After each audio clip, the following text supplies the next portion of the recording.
So everything should be working. I didn't have a chance to restart my machine before this, but I think everything's going to be fine. So we'll see. Once people start rolling in, we'll start getting some feedback. But you've got your coffee. I've got my coffee. You've got your snooze. But my Finnish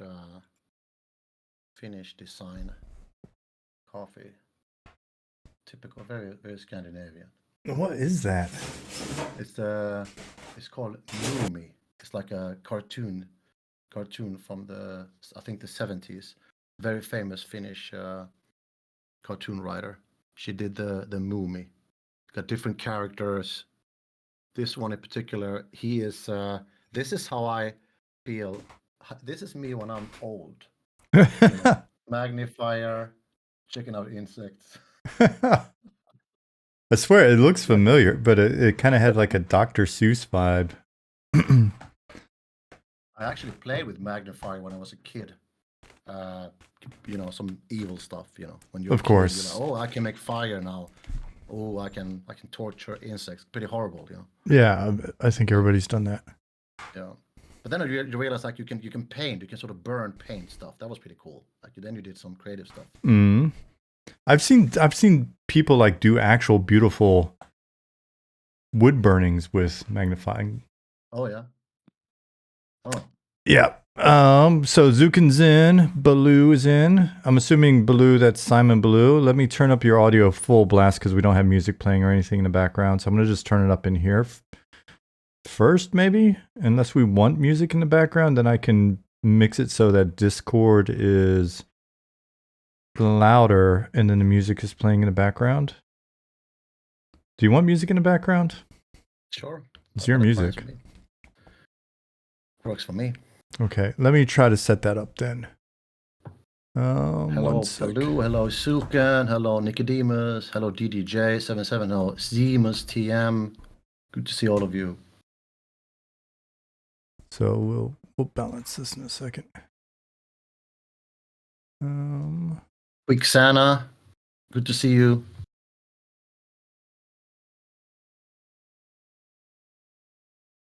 Paddas the Ranger, good to see you, man.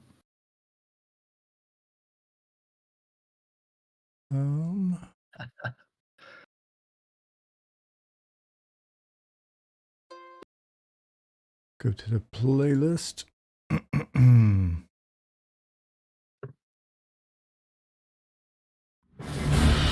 It's gonna be so loud. Okay, well, what we're gonna do is let's see if we can mix this. So I'll turn this down a bit in. So let's see, I've got this turned down in YouTube. I don't know if that's turned down enough in YouTube, to be honest. Now you talk? Yeah. I see Brown Butcher, I see Talet Tahak, to Cypher Dick. How you doing, buddy? Got a very experienced P99 guy in the house. Cypher Dick, how you doing, buddy?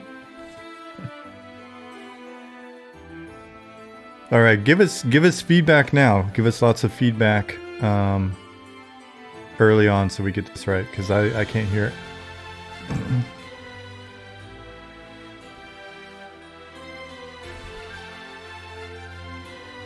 Mealized, Dragon Lee 66, Swanee 85 good year, Live Aid concert, Wembley and the States. Good stuff. Brown Butcher, great. I'm old enough to remember Live Aid 85. I was super young. I remember there was like 24-hour music on TV, super hype, music. And the VHS afterwards, and the copy of the VHS afterwards. Yeah. And then you brag to the other kids, I stayed up all night. Whoa, your parents let you stay up all night watching Queen and Dire Straits. All great. Yeah. I didn't have that problem. My parents were always letting me stay up all night because they were up all night partying. The only time they let me stay up late that was of course a very one-off show, but ice hockey was like in the 80s extremely huge in Sweden, still is very huge. But when the ice hockey games were hosted in the US or in Canada, those games were really late in Sweden. and me and my older sister, we tried to stay up. We were like 3 a.m. The game against USSR started, or Finland, the rivals. We still tried to stay up all night. It always ended up with me and my sister sleeping on the sofa, and parents were up shouting. Yeah, I can picture that. I can picture that. Yeah. Let's see. I need to, as a preventative measure, so that the screen doesn't black out at any point, I'm gonna pull you over my screen. Perfect. So that should stay good. Perhaps music slightly loud. Yeah, that track is the I mean, it goes the hardest, I think, and then the other ones are kind of more chill. So I've noticed that. Yeah. Yeah. MMO Pug. Kind of a cool looking emoji there also. It's kind of white dress ninja. When you zoom into it, like if you mouse over it, it's a really cute like dove or a pigeon or something. Oh yeah. Sparrow. Hi Sparrow. Hi Fielder EQ. Field EREQ. Yeah. Jasmine, don't do anything on the internet. I swear you started typing over there, and I swear Robert got pixelated for a second. Don't you dare do anything. It could be that because we just moved here a week ago, so everything is a little bit new here. And I noticed, I logged into P99. My ping is a little bit bigger than in the old place. I was like, oh no, downgrade. I can't believe that. In Finland? Yeah, I used to have a ping around like 165 ms, and now it was like up to 200 something. So I gotta get 5G here. I gotta do something about it. Yeah, well, I'm on German internet, so the second Jasmine touched her keyboard, it got pixelated. I'm not shocked. This shit's all copper wires and stuff here. It's when you solo with the chanter that your ping is very, it's very tender. I can imagine. Yeah. At least it's not hardcore chanter. Yeah.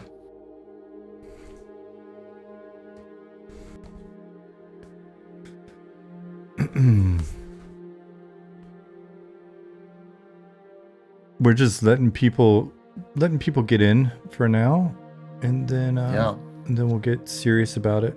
Let's see. But you're already getting tons of compliments. I'm blushing, getting compliments. I've been out in the sun all day, so it could be that I'm on the permanent blush for me the whole stream. That's fine. The lighting is sultry enough that we just think it's the lighting.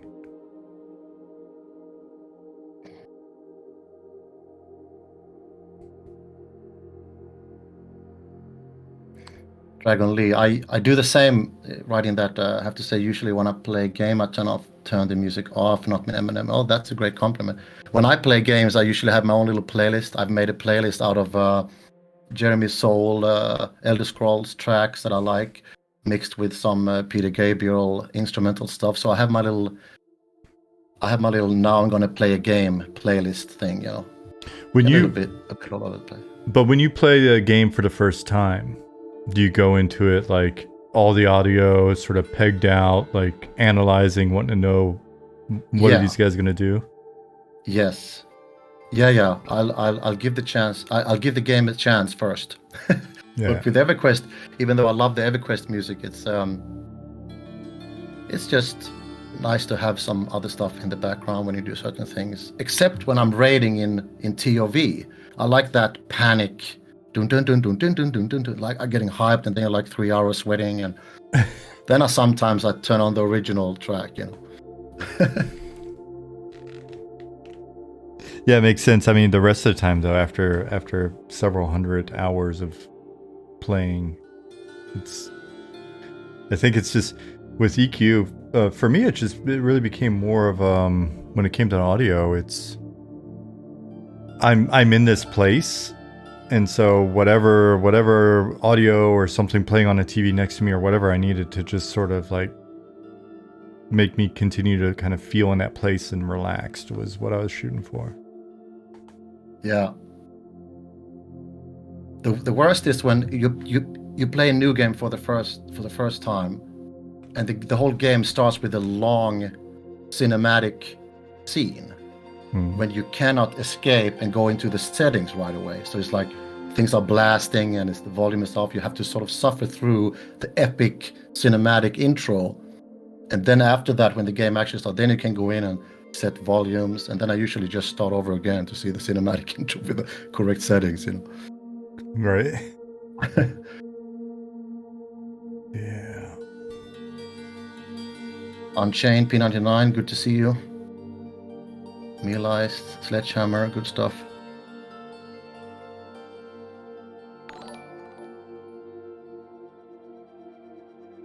Definite P99, thank you for the follow.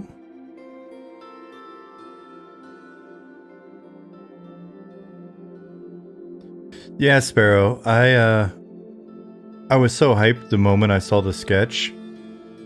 Whenever I talk about playing a gnome, I'm usually when we talk about mounts, the first mount I'm thinking of is like having some really cool dog options. I wanted to ride like a warhound ever since I was whatever it was, like 9 years old, or when Labyrinth came out.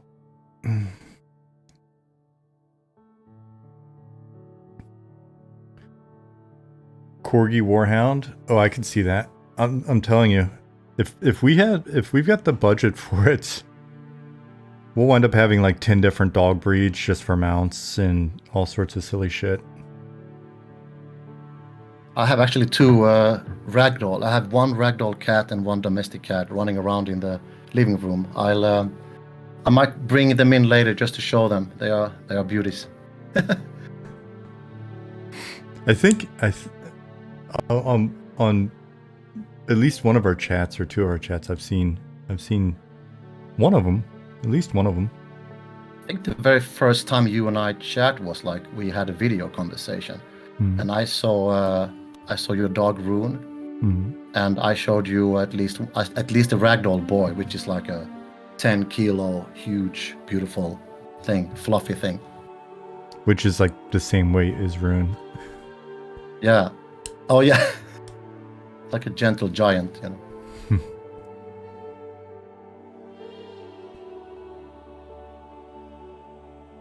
Where do we stand with vanity pets? Zukin asked. Having little dog companions just for fun.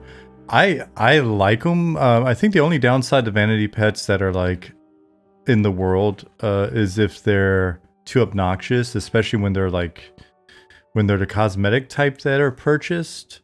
So in the past, we've joked about you could take your vanity pets with you outside of your residence, but they could be killed as well. Basically, the rule for MnM is all of your things can be killed, and then you've got to carry your poor dire corgi back to get it resurrected. Yeah. See, that's how we're going to play with your heartstrings. We're going to put in wonderful pets, and you're going to get emotionally attached to them, and some orc messenger is going to pop out of nowhere and steamroll your ass, and you're going to be so upset that you'll probably rage quit, but then when you come back in, you're going to be hooked. You're going to be like, they pissed me off so much that I'm never leaving. Have you guys spoke about the pet room, the cat room that Paddy's built? I think we've shown him off before. We'll have to show him off some more because he's got like, I don't know if he's got everyone's pets in different rooms, but he's got a lot of them. Yeah, he has one of my cats in the cat room. That's great. Nice. Yeah. Nicodemus wrote, he has a cat. He has a ragdoll cat myself. Would not make a great mount in game though. Yeah, ragdolls is like you jump on that mount, you just roll over. You can't travel. You know, it's like a worthless mount. You know. Or you get this wonderful cat mount, and it just wanders wherever the hell it wants to, smacking shit off of walls, and that's all it does. Yeah, it's like a random traveler kind of thing. Yeah. Take me anywhere, you know. No control.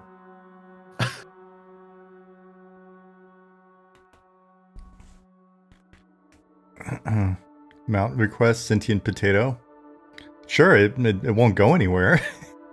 You're just sitting there on your big ass sentient potato. It's sentient though, so it will talk to you. You guys should do a contest to have someone's pet get put in a pet room. Oh, that's a great contest.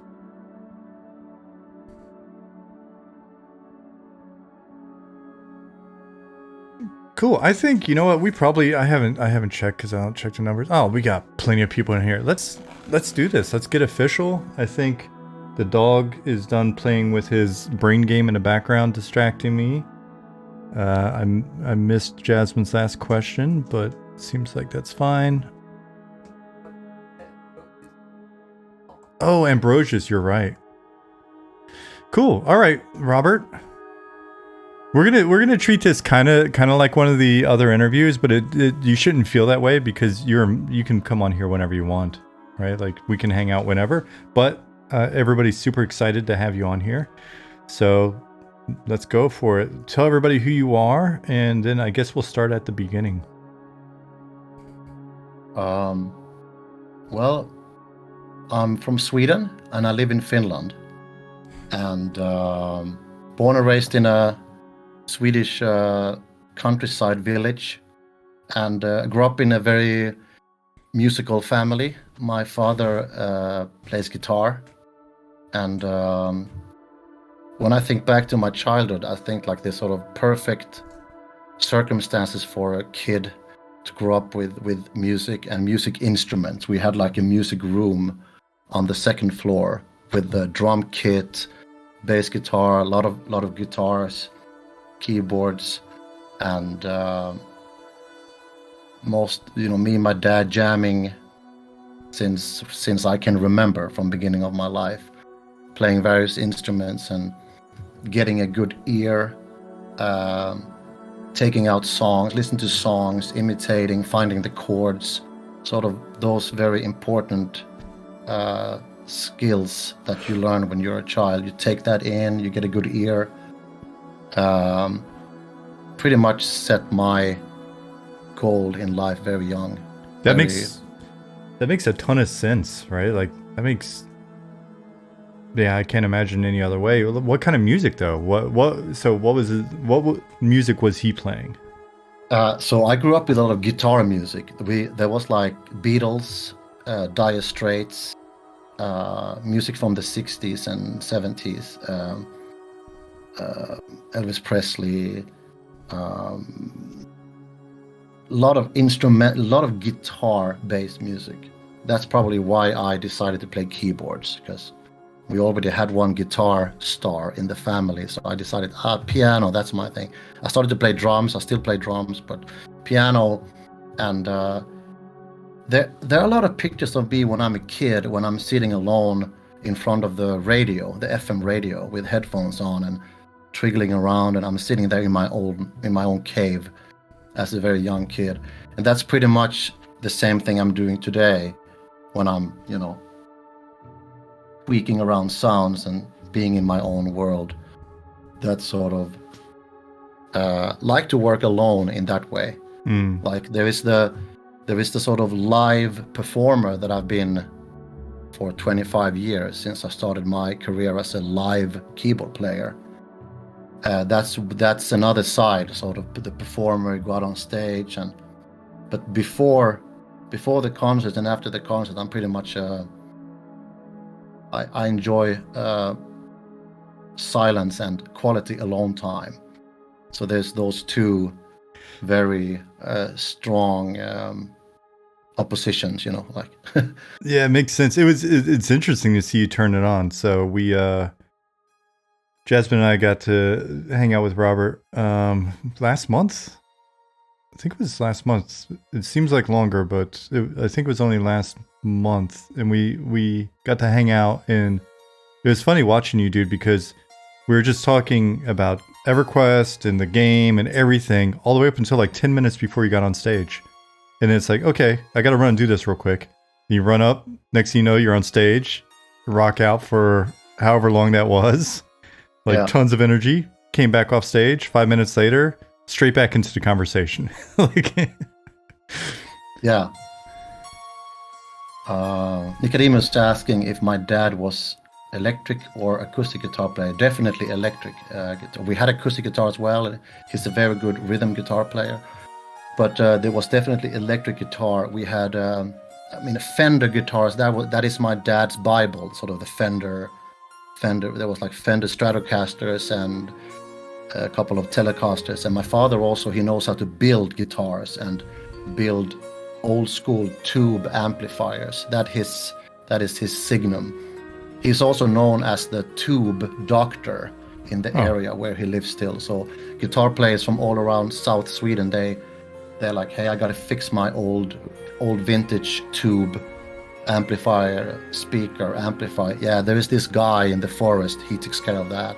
So that my dad really knows. He's a sort of an electrician. So he has never really worked with music professionally. He has worked for the car builder Volvo, the Swedish car designer. So he was an electrician and technician. So he knows about, he's an expert of soldering. He does that, and sort of that's his thing. And that's the funny, because when I was a child, my dad repaired everything that broke. So I never learned the electronics and repairing things. I never needed to learn that. It's just the last 10 years when I've got interested in technology and sort of what's behind underneath here. When things break nowadays, I can repair some of the things myself. I have myself a little soldering equipment and multimeter meshing voltage and stuff like that. So that's the last 10 years I've sort of followed my dad's footstep when it comes to the electronics and those things. I find it very interesting. But you said you started with piano. Yeah. When was it strictly piano? Were you interested in synthesizers at that point, or yeah, definitely synthesizers. But the music school was a little bit old school in that way. You had to have a piano. You had to own an acoustic piano home to be able to get a piano teacher when I was like 10, 11 years old. So we got an acoustic piano, but of course I was always into the electronic stuff, because that's, as a kid, that is like more exciting. You can do much more with that, But the acoustic piano is, of course, it's a different beast than synthesizers. And then when I was 15, I had a mentor in my high school who was like, hey, you should do something. You should become something. So he advised my parents to send me off to a school in Malmö, which is Sweden's third biggest city, which was like 1.5 hours with car away from where I grew up. So I moved away from home already when I was 16 to study music in a kind of music focused high school. And so that's pretty young to move away from home. Now when I look back, when you're 16, you don't really know much. But I was like, yeah, I'm going to study music. And that sort of things just exploded then. I got great teachers, and I got really into this music for musicians, jazz and jazz fusion, and that whole thing. Just I got really dived into that thing. So I played a lot of musicians' music, as we call it, like instrumental, technical stuff, and that was like a real opening for I think many professional musicians. They've gone through that phase when you sort of learn to play with the left hand and learn the chords and learn to play difficult stuff. And I never really got into I know how to read score, but for me it was more about the ear, sort of. You play in a band and you play together and you find a good groove and timing and exercising and that sort of thing, rhythm and blues and stuff like that. But at that time, it sounds like it wasn't like a means to an end. you just enjoyed learning and getting better at music. Yes, there was no other. I didn't really have a second plan. That was the thing. Like after high school, when I was 18, my teacher said, "Hey, you have to apply for the music university. You're still very young, but you could get in there. But to do the application to get in there, you had to be really good, and it was a lot of performing." And I remember that day, I was like, "Oh, okay, I'm gonna apply there." I played some music, and I got great scores. And hey, you're in. All of a sudden, I was in university, and I was only like 18. Usually, people do something between high school and music university. They have a few years when they, I don't know what they do, but for me, it was just like, okay, my teacher said that I can do this, and I got in, and I was the youngest at the school, and I got to meet amazing teachers. I took lessons in bass playing, drumming, singing, and really those years were super progressive for me, like progressed in playing and everything.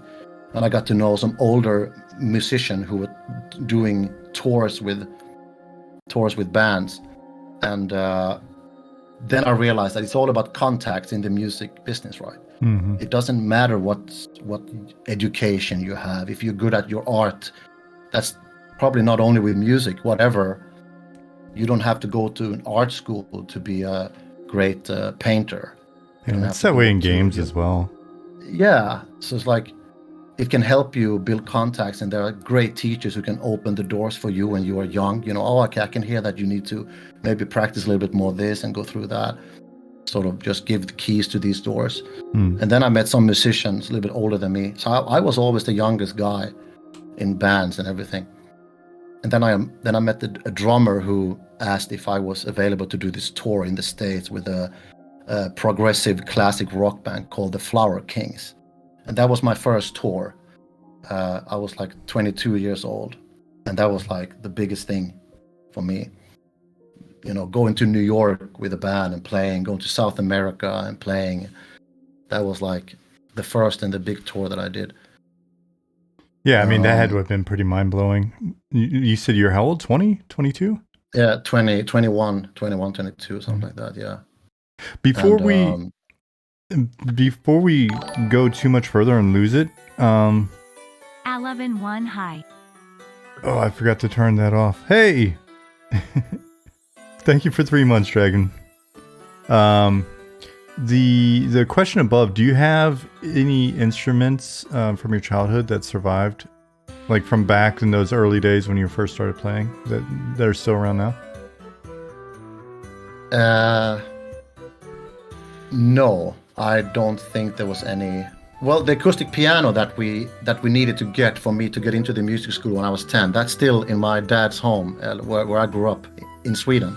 That is still there. The same piano is there. But I mean, synthesizers, they come and go in that way. But there was definitely some stuff that I used in the late 80s that I wish I didn't sell, that I wish I didn't, get rid of. But the synthesizers, like, it's like LPs were out and then CDs came and then LPs back. That's the same thing with synthesizers.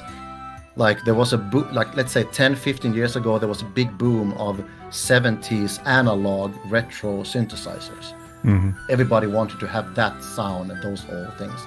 That was completely out in the 80s. So people sold their Moog and their analog stuff in the 80s, not knowing that 20 years later they're going to be worth an insane amount of money. And that's like, and now it's sort of nowadays kind of the 80s synths, the Yamaha DX7, that's really popular now. So people are trying to find them on eBay, and they pay an insane amount of money for that. So that's like the cycle of what is in at the moment. But I have a, is that just because a lot of those sounds just can't be recreated with VSTs or whatever, or like what is a? Yeah, that's like a discussion down a rabbit hole. Like, yes, I think you can. But having the original is there's some magic to fool around with the. I have a couple of old late 70s analog synthesizers that I've acquired the last 15 years, in my rehearsal space, and I will never get rid of those. And those are really fun to repair because they are so old school that it's sort of easy to see on the circuit board where everything is. Everything is kind of big in there compared to a modern synthesizer like this. It's like 10 years old. What I'm sitting right here, this digital. There's no chance that I can open this up and start soldering around here, you know. What I'm having here is this is a Swedish brand. The Swedish they're called Clavia Nord. A Swedish brand that started, I think, something like 20 years ago. And this one here particularly is called Nord Wave, and I'm using this. I have another copy of this in my rehearsal studio that I'm using when I play live. So this exact synth was one of them I played with in Germany when you came to see our show. I recognize the color. Yeah, I believe. Yeah. But I have a ton of various stuff. I have Yamaha stuff. I have old Moog analog stuff. I got some old analog Korg Monopoly that is from 1981. That is like extremely worth a lot of money now. But Nord, they've done a lot of keyboards, and Nord has focused on making virtual instruments of old school sounds, like the Fender Rhodes, which is an old 70s electric piano. They're making Hammond organ sounds, so they are really niching into that thing. This particular one here is a sort of it's an analog synth, virtual analog synth that can also read samples.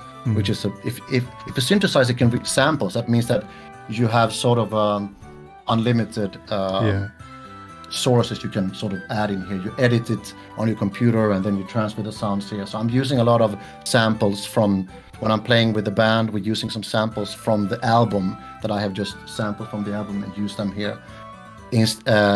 Instead of having that on backtrack, I can do that live on the keyboard. So that's just a very good live performer. But people are asking a little bit about the sort of this stuff that I'm using for the game. I mean, the game music is not so synth based in that way. It's more like orchestra samples and ethnic instruments. It's more organic in that way.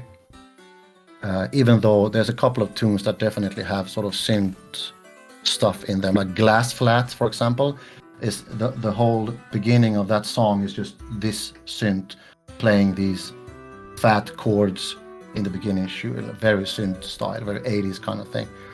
Then I blend in some organic samples into that. So it's kind of try to blend a little bit. Yeah.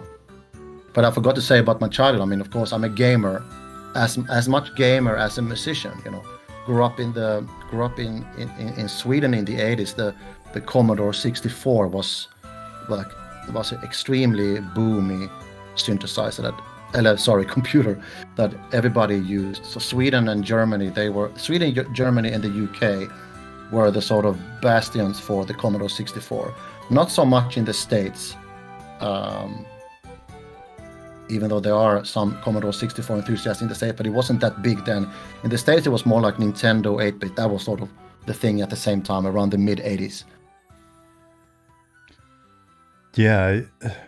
So my first actual computer was a Commodore 128, but that was only because we couldn't find a 64 anywhere. They were just kind of sold out. And my grandmother and my mom were able to find a 128, I think with a bit of a discount at the PX or something, or maybe they had to put it on layaway. You know, like in the US we have layaway where you could just put it and then pay towards it and finally get it. And yeah, and so I got my Commodore experience started before my Nintendo 8-bit, and then it's like they occupied different spaces, right? Like I had my Commodore over here, and then had the Nintendo over there, and the feel of the games was so different, right? Like a game like Zelda was a mind blower, but it wasn't Bard's Tale, it wasn't Wizardry, it just the CRPGs, playing like Wasteland and all that type of stuff. it was just so much richer and so much more immersive. But for just a fun kind of moment-to-moment gameplay, Nintendo nailed it. So they always occupied two different sort of places in my brain. Yeah, I've never really been a console player. I've always had computers. Like Commodore 64 was my first computer, and you could actually sort of. I also did a little bit of basic G, machine coding. It was called then.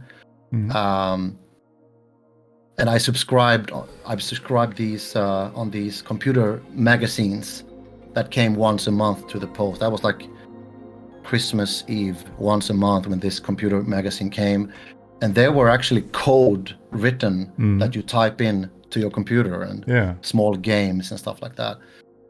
That was like a complete different world, you know. And I think it was in the beginning of the Commodore 64, you loaded games with C cassettes. You know, it was like you had a tape player and you play them, and then the floppy disk came, the sort of a little bit bigger, thin one that you can bend. 1541. Yeah, exactly. 1541 was the disk drive for the Commodore 64. Yeah, I have one here in the closet, by the way. What, a 64?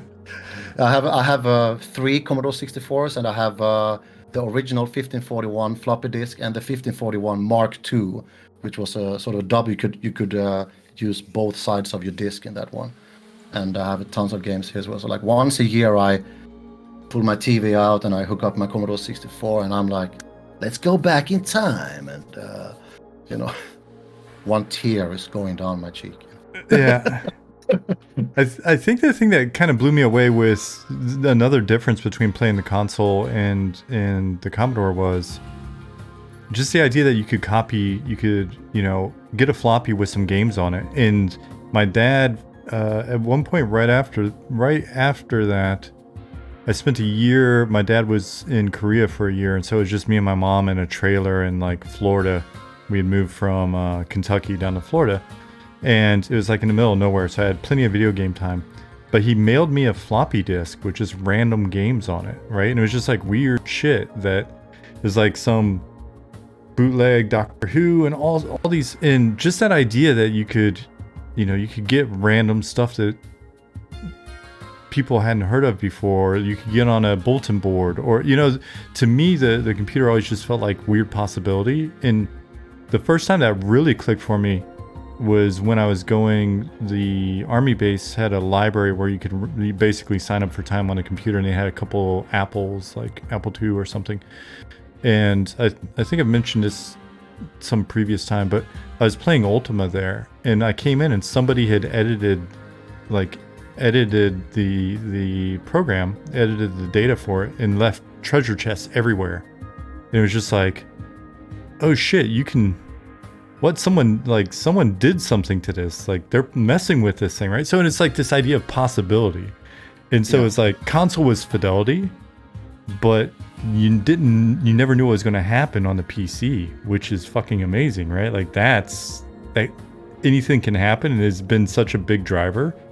And even when we're working on MnM, right? It's that idea of maybe we have lower fidelity stuff that's data driven, but that fact allows us to inject all sorts of weird shit and have people guessing for 20 years. So, but before we get too sidetracked, you've done C64 music and stuff. I mean, I see that on your actual YouTube.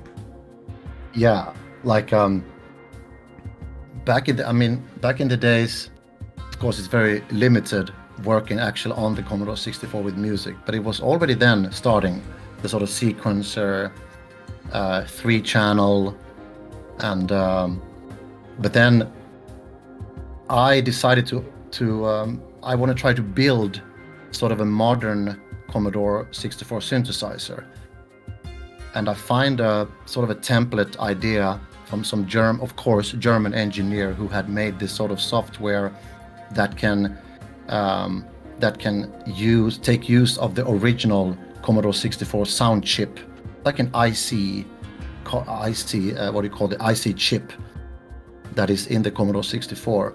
So thanks to my father's electronic knowledge, we we managed to build a Commodore 64 synthesizer, and I just ripped out from old Commodore 64, ripped out two chips, and we made it into a sort of a true stereo synthesizer that can be controlled with MIDI.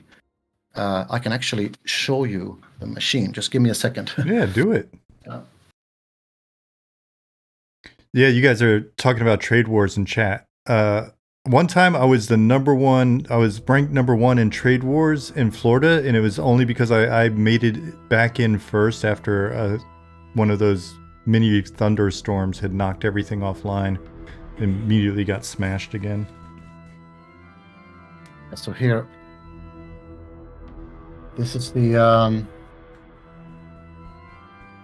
machine.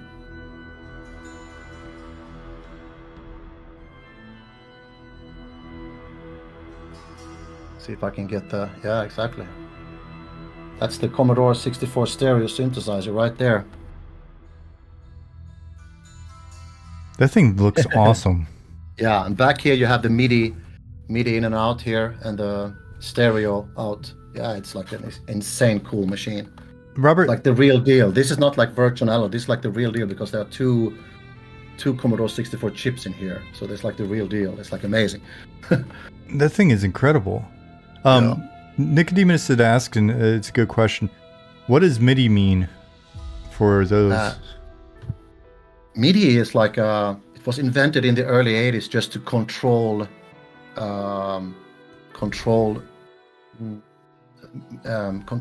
digital devices, digital music devices.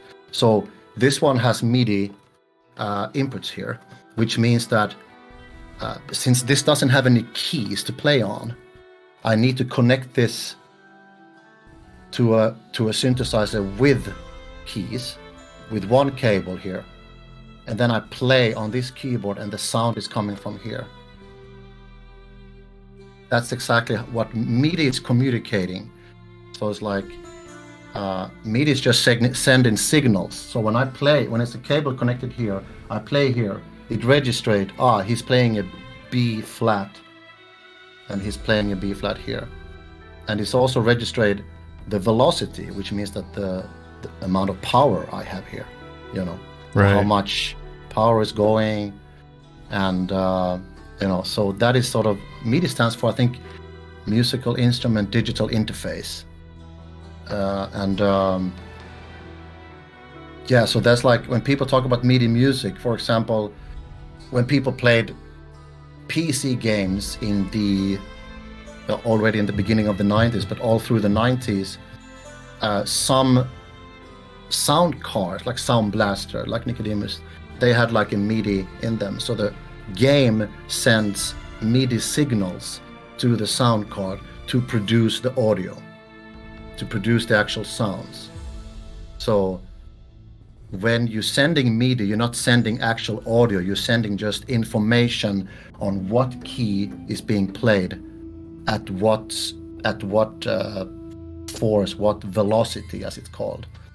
And then the MIDI device produced the MIDI. So either a thing like this or a sound blaster card, right?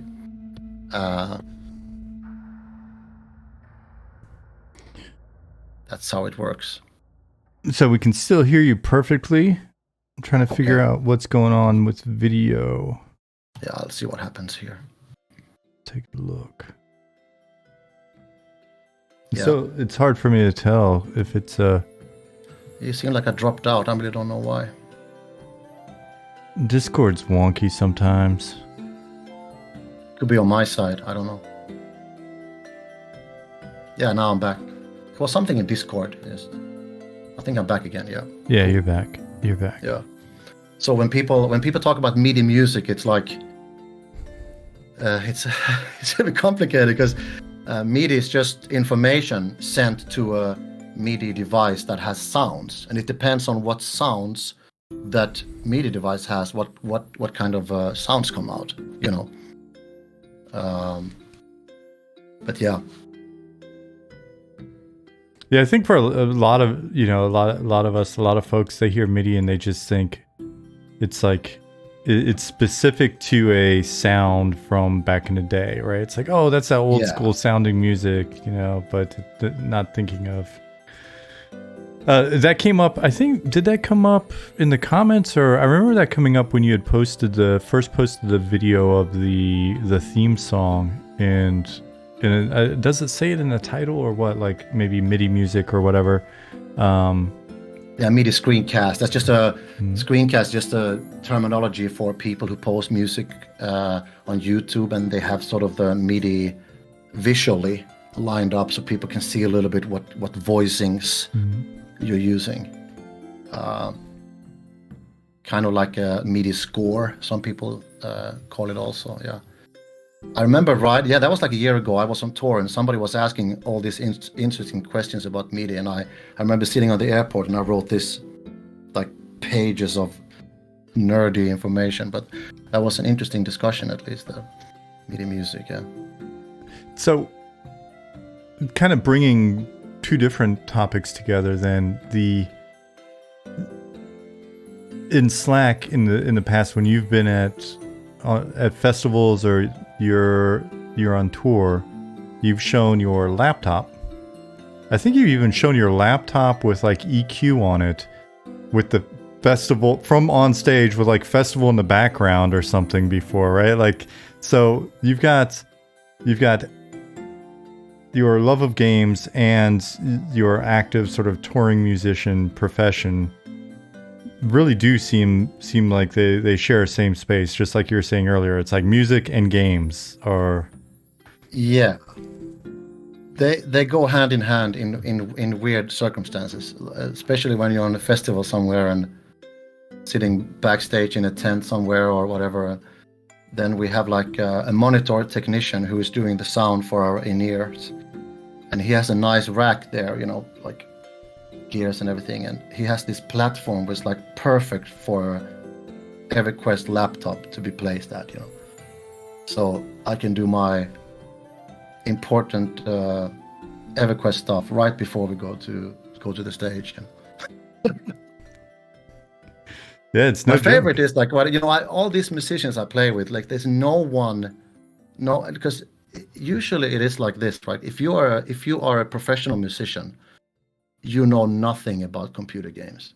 You think, I mean, 99% of all the musicians I played with, they think that computer games, that's just a waste of time. That's just like, it's childish, it makes no sense. It's like wasting time. It's useless to talk to them about games. Yeah, it's an absolute waste of time. Like, what are you doing playing video games when you should be getting smashed and, like, you know, doing coke off a groupie's back? What? Are you even a musician? Exactly, yeah. But that's a little bit typical for my last, 10 years. That after the gig, you know, hey, let's go to a bar. And I'm like, I got to go back to my hotel room. Then I got a good connection there. Laptop is waiting. You know, logging in, grinding some camp, you know, some 1% drop rate camp for a couple of hours. Having, you know, if we hadn't met, I would be like, yeah, okay, maybe I believe you. Having met you and seen you in action, I 100% believe you. Yeah. Yeah, the laptop comes along when you're on tour for sure, you know. When did you... So has it always been that way, or did that really kick off when you started playing EQ, or? Well, my gaming career, like, started then in the C64 times. We talked a little bit about sort of the whole Commodore 64 scene. That was like 99% was just sharing games, you know, copying games from others. Especially people who lived on the countryside, there was no computer game stores nearby. Everybody shared games, either C cassette or floppy disk, and sharing games. And if you got a really good, I got a good batch of games here, then you knew that I have some power here now. I'm in a good stance now in the Commodore 64, whatever small 64 circle you had, because you could be like, hey, I have the Last Ninja I have Defender of the Crown. I had the Bard's Tale trilogy. Mm. Wow. Okay, I have Whizball. I have Cobra. I have Green Beret. I have, and then you sort of, okay, you take these and I get that, and then you just pile on. It was all about sort of sharing games in that way. But after the Commodore 64 era started to fade out a little bit in the beginning of the 90s, then it was like, should I jump on the Commodore Amiga or the Atari ST? That was the sort of branch you could take, right? And the sort of 16, we're talking the jump from 8 bits to 16-bit computer. So then it was either Atari ST or the Amiga 500. And those were rivals. It was like Commodore against Amiga. And I chose Atari because Atari had a built-in MIDI interface.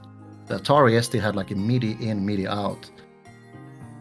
And there was some small other things. There was this really cool dungeon crawler game called Dungeon Master by Fairlight FLT.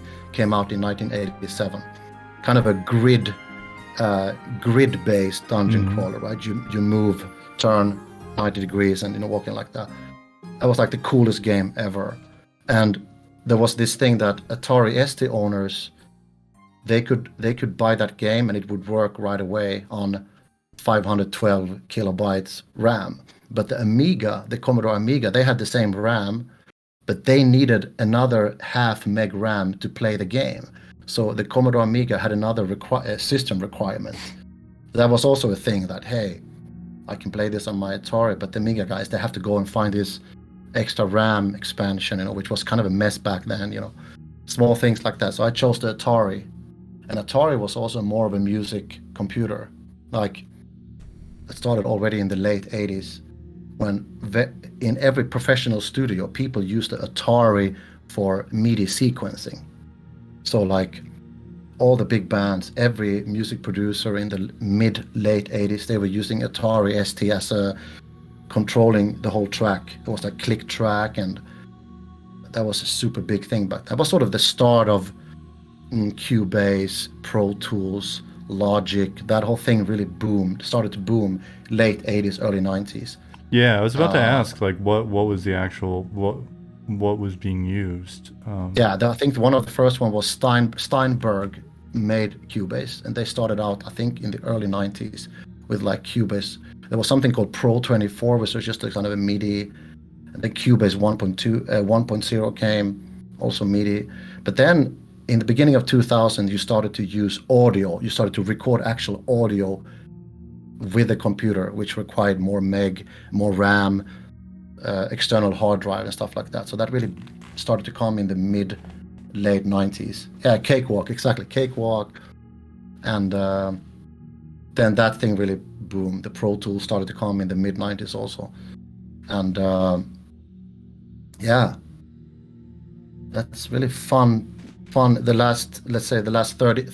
last 40 years, when it comes to sort of technology with recording music, it has like exploded everywhere. It's like technology has really helped everybody to sort of be able to record. Everybody can have a recording studio home now. Right. You need a sound card. You need and some of these programs, they're free as well. Just record stuff home. Software synthesizers. Yeah. But yeah, then about gaming and yeah, the gamer in me from the 80s is still very much alive, Yeah. And like I still recall the day when I lived in Malmö back in year 2000. My friend was like, "Hey, have you heard about this game called EverQuest?" I bought it, and I'm like, "Oh, what is that?" Online.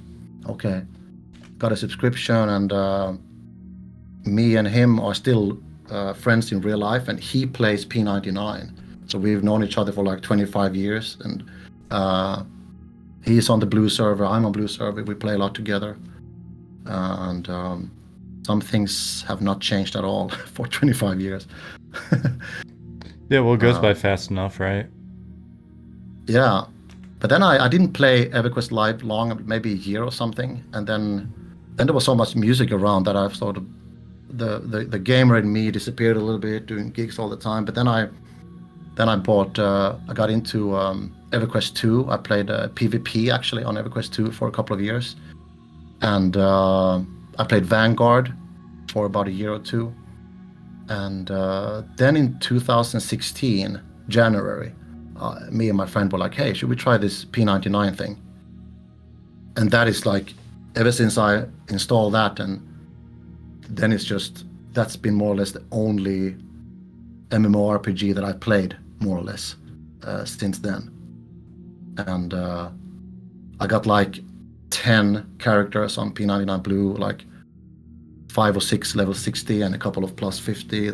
It's always something to do in the game. And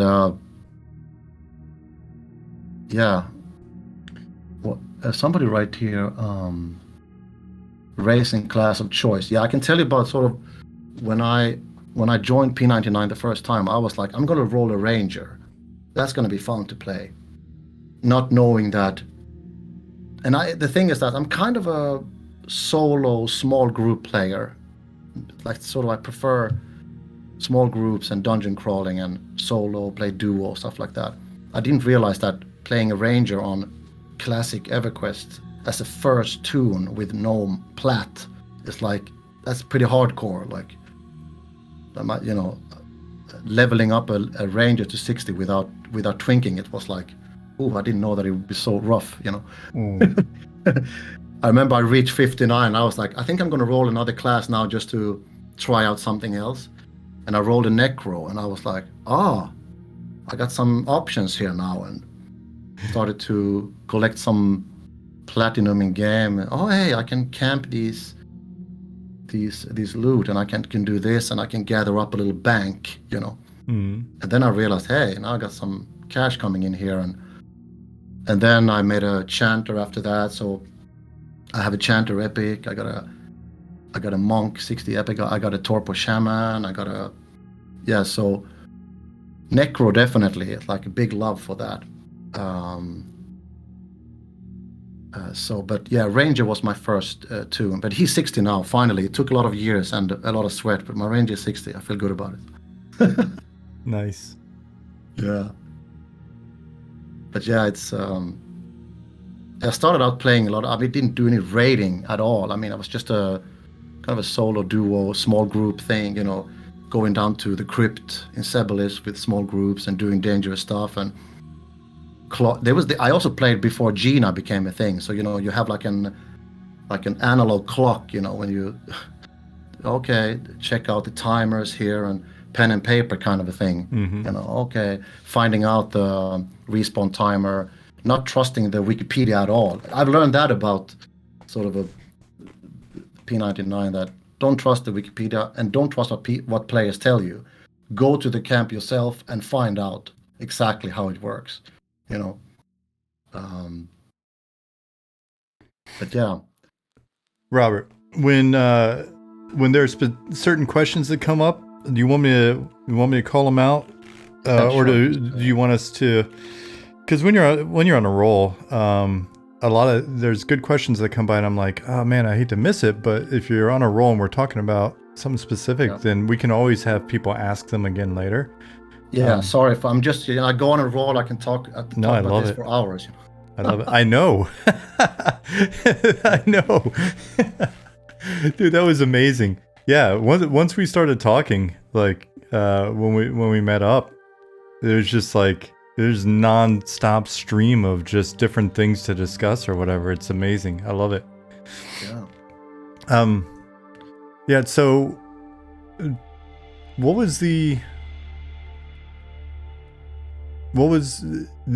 was a question as, is this the first soundtrack that you've worked on for a game? But I know it's not, but I only know of the one. Is there?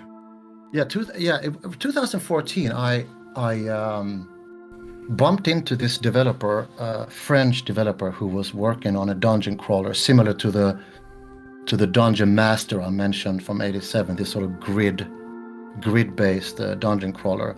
There was actually a Finnish developer who did a game called Grimrock, I think 2010 or 2011, similar style, like grid-based.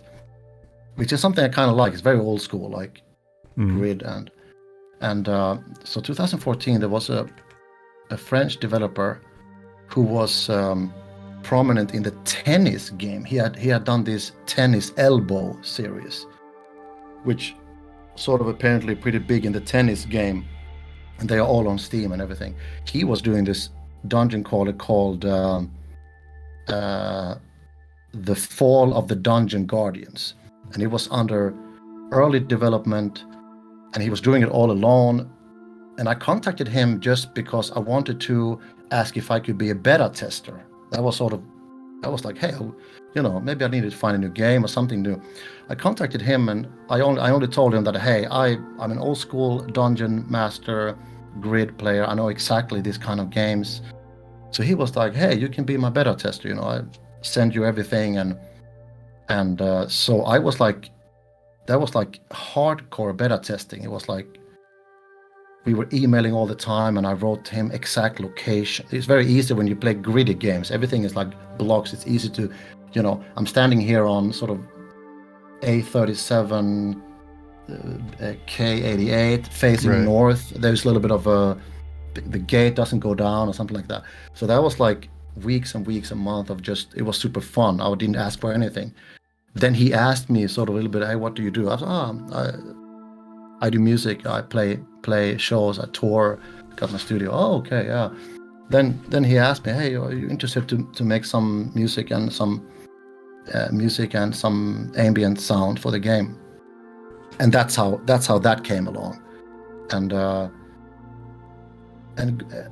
he was sort of the only developer, and then I did that, and I think he had like maybe one 3D artist maybe from Poland or something like that. And he managed to put the game out on Steam, and it has pretty good reviews, and he managed to sort of do that. But I also could feel the really heavy load for a single developer, single indie developer to do a game like that. I remember he got a child in the middle of everything, and he was like, just managed to get it out. And so that was my first Fall of the Dungeon Guardian was my first I did. But that was still nothing compared to what I'm doing with MnM, because that was much more simplified. He just asked for tracks. I sent to him. He did all the implementation, right? So that was just sort of a composer thing. Plus the beta tester, that was sort of my main job in a way there.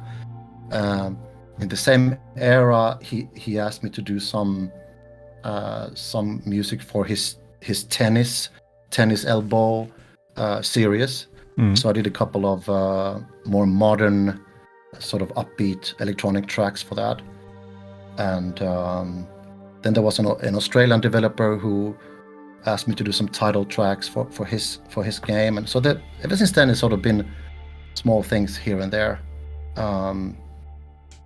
But sort of the session stuff, because I also do a lot of these sort of session work as people are making an album, and then, hey, can you produce the keyboards on this song? And then we do a lot of this sort of recording my keyboards at home and everything, and doing sort of recording synth / producing songs for artists and bands here in Finland and in Sweden, and doing the live show. So there's always music here and there, and when there's a gap, there's like gaming, because gaming is like when I log into P99 or playing a game, I completely disconnect my music part, right? Some people watch Netflix. I play computer games. Some people watch TV shows. I never watch TV. Like, this is my drift away. Right. Yeah. So the question, there are two questions I think are applicable now. One question was, what drew you to work with us? And did you find us, or did we find you? And then there's another more specific music question from Nicodemus up above. Yeah, so this was probably the end of 21 when the same thing there. There was some Instagram post or something. Something just popped up in my feed, and it was a stream of a computer game, and the stream was just like a person down in the left corner that I later found out was you. I thought was this is some guy who is playing some game, like testing out the game, and it was somewhere in the sort of ancient crypt or something like that. It was like capsule, and I was like, hey, this something just drew me into that sort of, this looks interesting. Like, is this out? Is this in? Can I test this? Something like that. Uh-huh. And then I think I can't remember how, but I managed to get into your Discord and contact you guys. And it was you and Nick that I think that I was in contact with a little bit. Yeah, it was really interesting timing as well, because when we started talking in DMs, that was almost exactly when there was another guy in our Discord that was wanting to do music for us, and so, like, out of the blue, at the same time, we've got 2 people interested in music. So it's like, okay, we're gonna have to figure out who these guys are and who we're gonna wind up, really trying to follow up with or whatever. And the second I went to your YouTube page and saw what you'd worked on and your interests, and then the moment we started talking about like you playing P99 and everything else, it was a no-brainer. It was very easy from that point. Super excited. Yeah. Because sometimes sort of, I think that my taste for games are kind of nichey, like, it's like kind of an old school gamer. I think when I talk about modern games and I mention a game that is like 10 years ago, like, I also play modern games. I played Skyrim, and then I realized, oh shit, the kids don't even know what Skyrim is. Kind of. Yeah. So it's like, take a decade at a time. Yeah. Yeah. But I mean, I definitely enjoy some casual gaming, and I call like the Elder Scrolls series. I love those games. Single player. I do my own shit. Soundtrack is amazing and story is cool. I like that. That's like a different kind of gaming. I can hit escape and pause it. That kind of games. Yeah, it's definitely different. I think, I don't know, maybe this is just a cop-out or whatever, but I found after I started playing EverQuest, every RPG after that, I've really had trouble investing in properly. I'll go in and I'll dabble and I'll do some shit, or I'll play Skyrim for a little while, or play Zelda but it's weird. There are 2 things. One, it's kind of lonely. Like, I don't, where are the people? And the other thing is, it feels like a weird investment of time. And when I say that, I know it's kind of bullshit, because it's not like I've got any epic characters, or, it's nothing like that. And I've played on plenty of, servers where I've started characters and then not really invested in them fully. But there's this sense of investment. I'm investing my time into a world that is there, and that time investment translates to value, which is real value, because that value exists within either an actual economy, or kind of an economy of prestige or something. And so the time feels like it matters more, whereas what I'm taking out of, like, if I'm playing an RPG is reference. I can say, oh yeah, I saw that, or I did that, or I can, it's relatable and having conversations with other people about it, but I just don't seem to care as much. Or as a developer, you can get some cool ideas and go, oh shit, this was this way in this game, let's see if we can pull it into our game or whatever. But yeah, it became a lot harder to, I just felt differently about games after EQ, kind of period. Yeah, that's a very interesting thing you say about investment, like time. You invest time. You love doing something, you invest time, you do a slow progress. I think I like that, like slow progress investment. It draws you into that. It's not fast. It's not instant gratification. It's completely opposite of that. It's like slow and painful. But it's I think about the investment thing. I think that's the reason why, for example, I never rolled a tune on the green server. I feel like I've invested so much in blue, and I was like, nah, this is my server kind of thing, you know. Yeah. I have so much left to do on this server. I got more classes I want to play. I got so many more camps I want to try out with different classes. I got more challenges here left to do. I don't need to start fresh here, over there, you know. I mean, you're like you're an actual known dude on that server, if I'm not mistaken. I mean, I've had people in chat and stuff reference you or in Discord. I've seen people be like, "Oh shit, that's you." I did some sort of. I've done a few. I got this YouTube channel called Bob the Player, where I've uploaded some videos that I've done. I was like, hey, I have a microphone. Why not? And I download OBS. I didn't know not on any extreme level or anything. It was sort of, hey, this camp is cool, and I'm talking a little bit, and you know, people start to comment there, hey, cool stuff, you know, this and that, and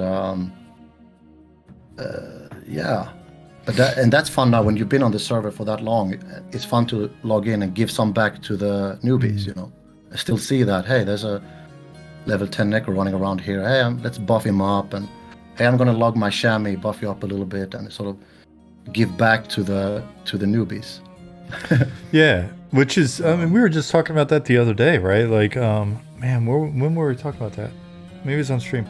It's just, you know, the idea of, oh yeah, when we were talking about whether or not there should be restrictions on what buffs you could give newbies, and talking about kind of like power leveling and twinking and stuff, and it's just, and you know, so far, unless I'm mistaken, but so far our philosophy is like, no, we don't want to cap any of that, because it's just, it feels so nice to, when you get to be a certain level where you can do that, like blow some newbie's mind with whatever you're buffing them with, right? Like, it's just super fun.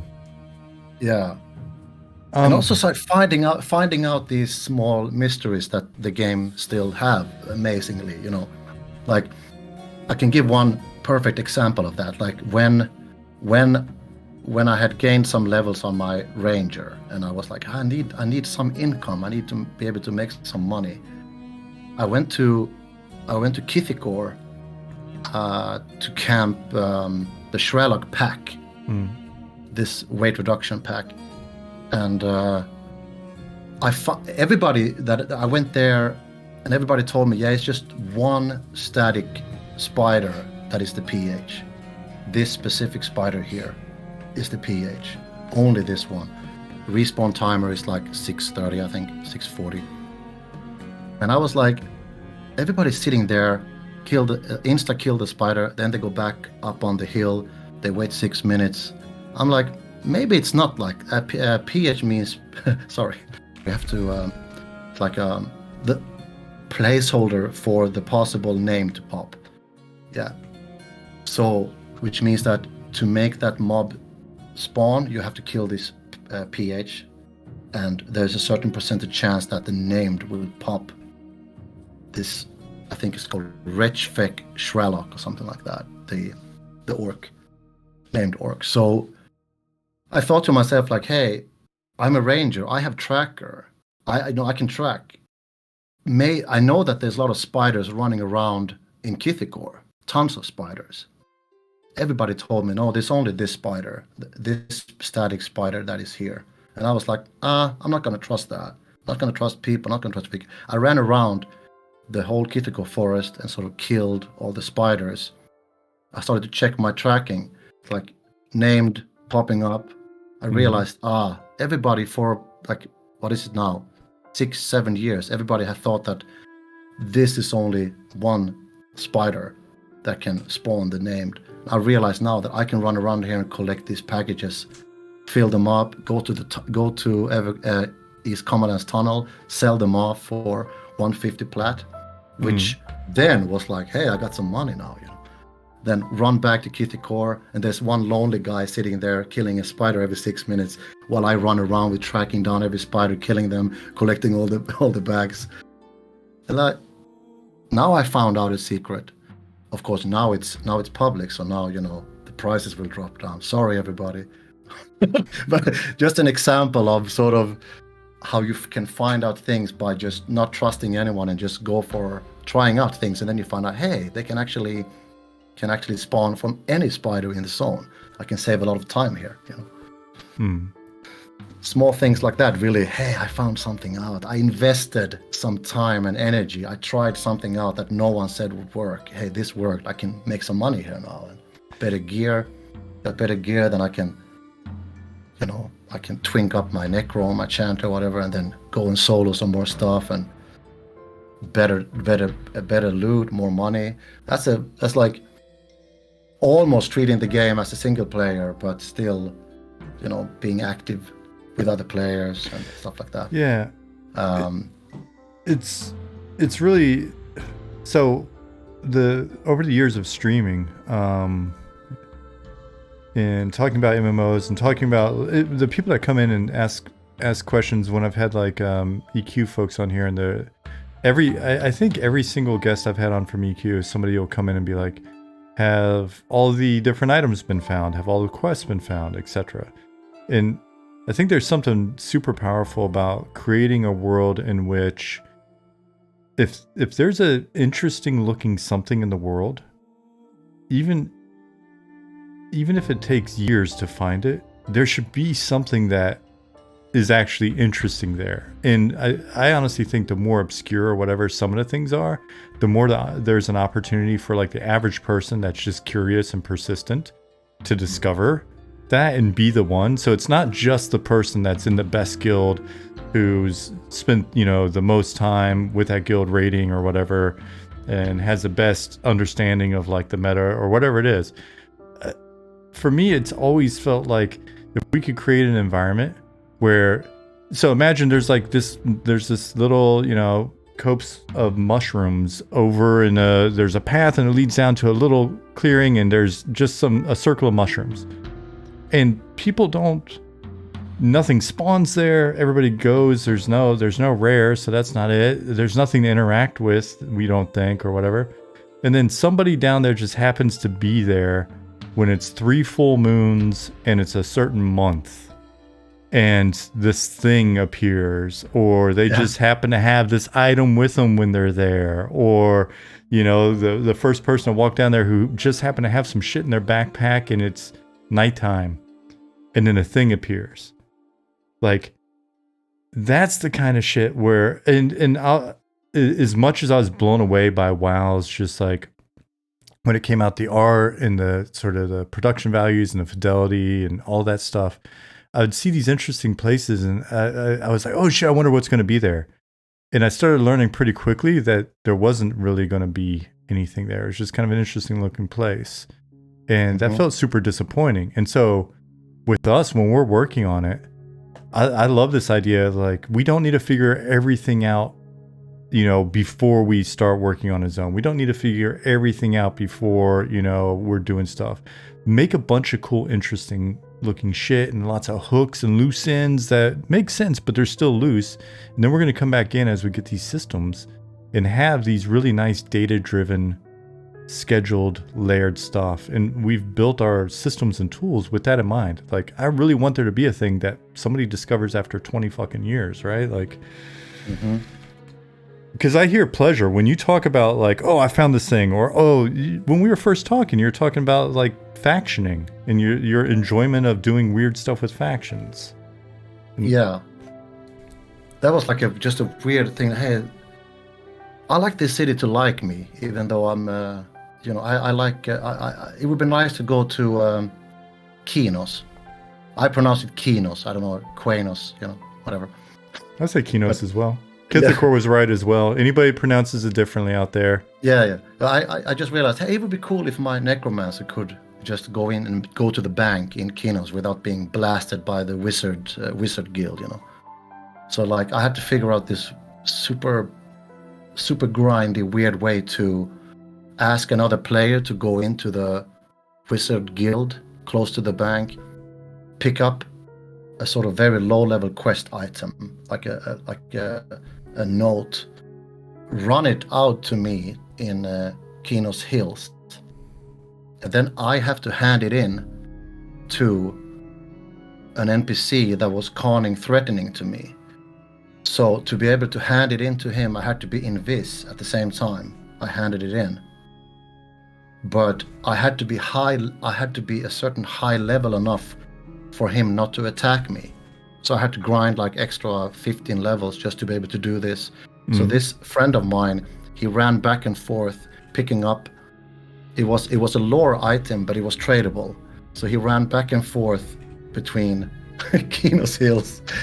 This, just before you reach Kinos, there's this Kinos Hills. There's a guard tower right before the sort of, and there is a purple robe NPC wandering around, who is on the same faction as the one I wanted to raise up.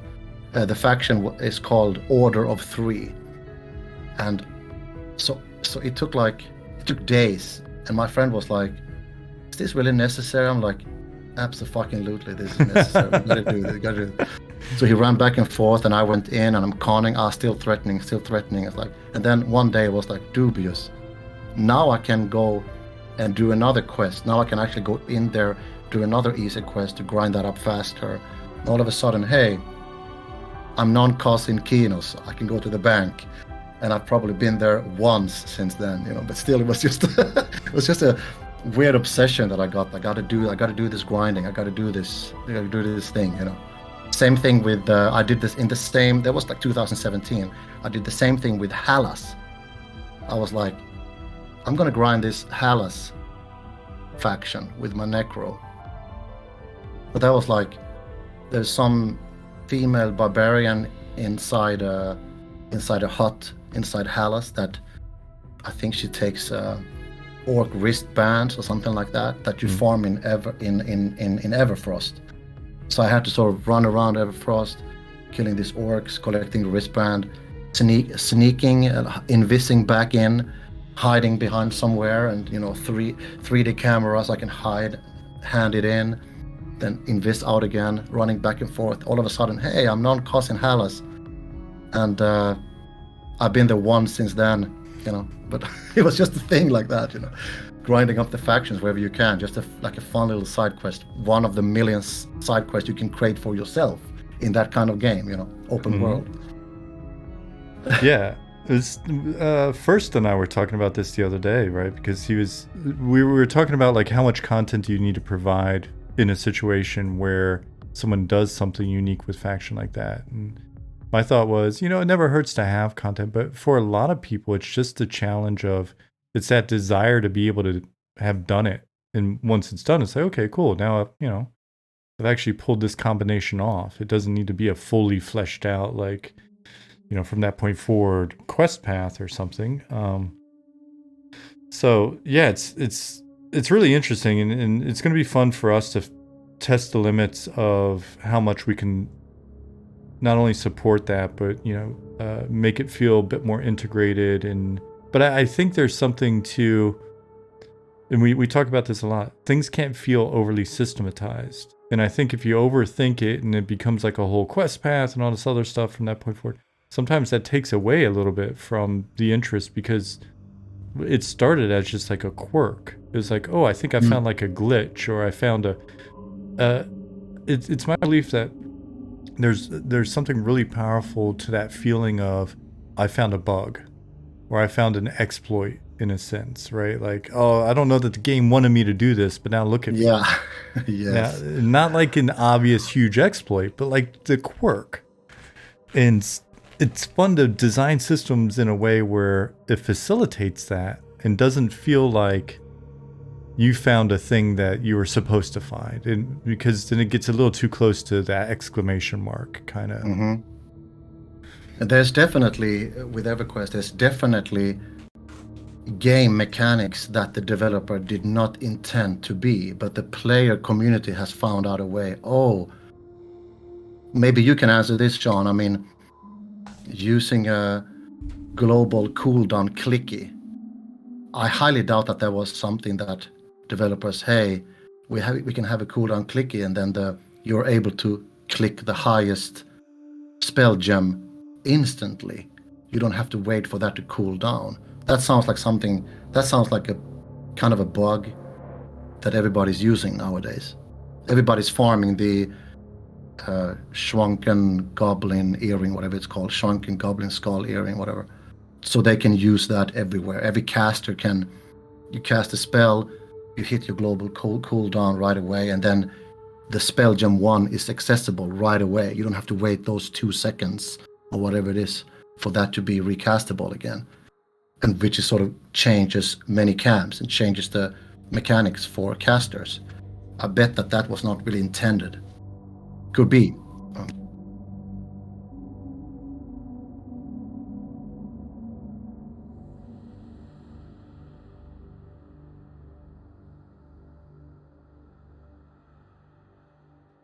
Sorry, I muted myself a second. Ago because I was gulping, and I noticed. And now I'm playing this game between like muting myself and making you disappear. So, okay. All right, because when I click on Streamlabs and it puts your Discord window behind Streamlabs and turns it off. I've got a very janky ass setup here, guys. All right, so what I was saying was I shouldn't be muted now. Am I done being muted? Guys? I hear you now. You're on that. Yeah, I can hear you on the stream as well. Okay. Yeah, I was saying that I'm fairly certain that wasn't the case. Like it was known, but I'm curious if Zemus is in here. If the team even now was aware of it. But I doubt it, or yeah, I have no idea. But yeah, with something like that, I'm like 99% certain that it wasn't the case.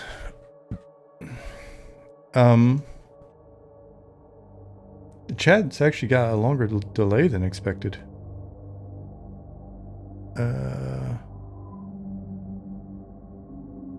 Let's see. One of the things I'd like to sort of go back and hit on is there's a question that was asked a while back, but I think it'd be an interesting thread to kind of go into, which is inspiration for MnM music, because there are a couple different ways that it was asked now. One question earlier was some of the songs have like an anime vibe. Was there inspiration there? But let's talk about inspiration in general, and then thought process in making music. Yeah. So the first vision that I saw of this game, you sent me a couple of screenshots, and you saw this sort of a Middle Eastern touch, right? Mm-hmm. Desert, sand, dry. That was like instantly that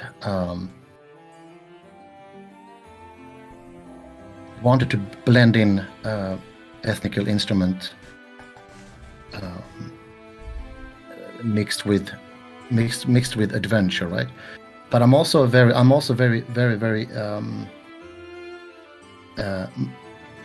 keen on melancholy. Like melancholy is like it's a big melancholy, sort of the soaring loneliness and sadness in soundtracks. That has always hit me in games, right? Like the sort of stuff that Jeremy Soules write for Elder Scrolls, for example. It's like it really touches that melancholic feeling of the sort of the narrow line between sort of adventures, melancholy, loneliness, but still with some driving force like strong melodies and kind of a movie soundtrack-ish in that way, right? And that's always I like to play around in that land where these things are meeting each other, right? Not writing these obvious, very in your face epic track, right? That suits for something like a title screen music, right? When you're in the game, I as a composer, I want to find that sweet spot where the player doesn't maybe pay attention to the music all the time. It shouldn't be too repetitive, but it should be recognizable after a while, right? Because it needs to have an identity, and that's the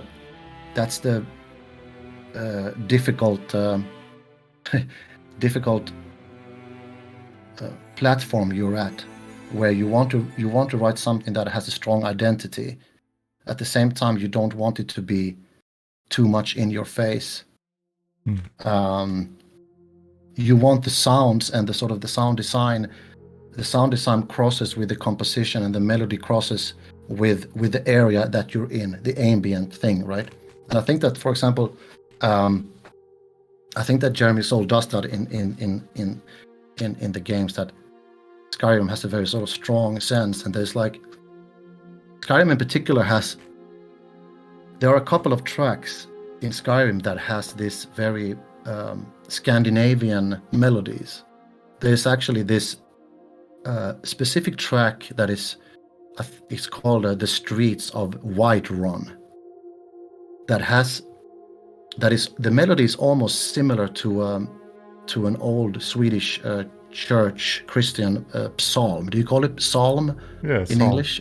Yeah, psalm. Yeah. I know exactly what the psalm is. It was played every last day in school. We went to a local church and we sang these choirs. We sang these psalms. So Jeremy has definitely done some research about Skyrim, hymn, exactly, Sparrow, thank you. So that sort of really hits, and I've heard other Swedish players, Skyrim players, also being reminiscent of that. There's like a hint of that melody melted into his own style of composition, right? So for example, the area you're in needs to have its own sound, right? That's what I've tried also with the whole Night Harbor, because Night Harbor for me is Night Harbor can be a region which contains all these zones, right? Like Shaded Dunes, part of Night Harbor. They should be somewhat similar in a sort of sound perspective. So like when I wrote the sort of Shaded Dunes track, it's more flat, there's more space, there should be more air, there should be more long chords and long mutable freely stuff. While when you're in Night Harbor City, there needs to be maybe more identity, maybe more city, maybe a little bit more a clear melody. So when you're in Night Harbor, you have this da da da da da da da da. That's very clear for the city, right? And then that sort of set the little bit the soundscape for every zone around the area. But then you go to Wormsbane, and Wormsbane, I remember we discussed a little bit, sort of, I asked you a little bit about the lore in Wormsbane. Because Wormsbane is a dungeon, but it's not full on dark terror. There's also melancholy in Wormsbane, because you want there to be like, this is an area, this is a dungeon where there's a lot of lost souls, and they might not have always been evil. They might not be evil. They might be just they might be dreaming of another life. They might be they might have had a good past, So in that case, they had a tragic end, right? Yeah. So when we were discussing the Wormsbane music particularly, you were like, I don't know how we got into this Twin Peaks. I think you mentioned the Twin Peaks thing, and I was like, the piano thing, and I was like, yeah, that could be something to blend in there a little bit. Like there are no melody rip-offs from the Twin Peaks theme, but the way I play the piano is very similar to how Badalamenti would play it if he played the Wormsbane theme like that, like I think almost a romantic touch, but with this very mysterious and sad longing feel, you know. I think that was one of those times too where it was kind of put out, you know, because we've discussed like different music or references from, and when that was put forward was like there's something about that sense of like melancholy and nostalgia or whatever that theme hits, which is like, what is this for? And as a reference, I was like, oh, this is kind of silly. But then when you came back, it was just like, holy shit, this music feels, it nails the feel, but it feels so different than, and I hate saying it this way because I don't mean to disparage anything. Like, who am I? And I haven't even maybe played all of the great games that are out there, but I feel like there's so much generic stuff out there. It's like, if you're playing a fantasy RPG, then there's like generic fantasy RPG sound.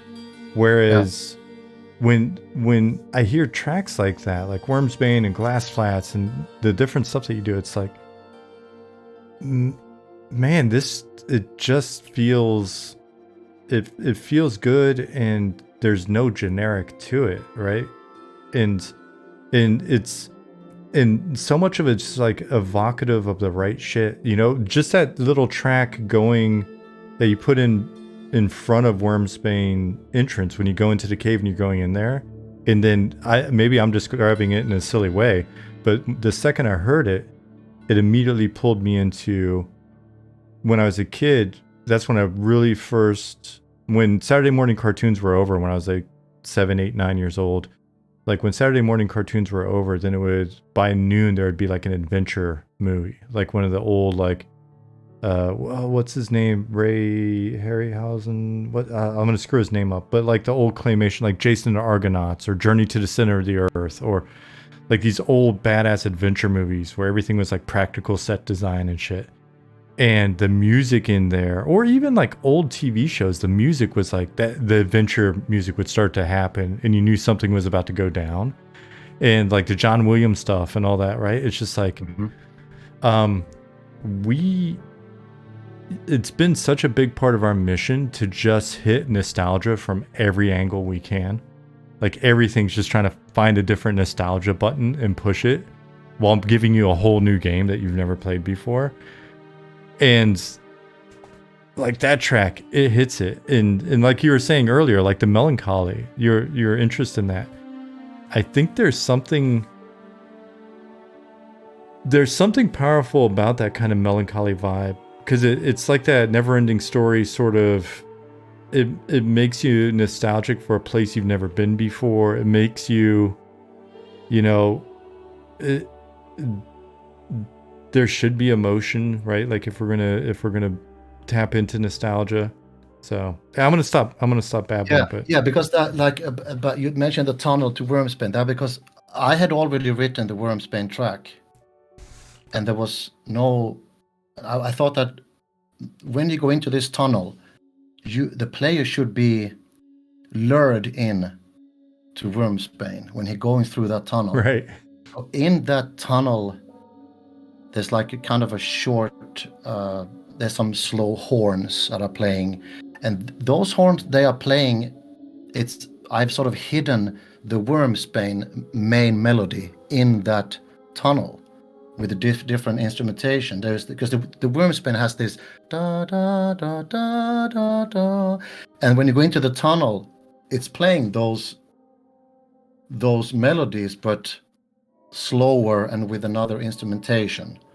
So you get a little whiff of the Wormsbane music soul already in the tunnel going there, and then when you zone into Wormsbane, then the track is there. That's the identity of Wormsbane.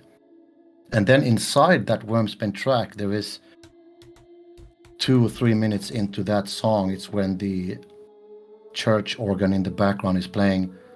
And then I decided, hey, that's a strong melody.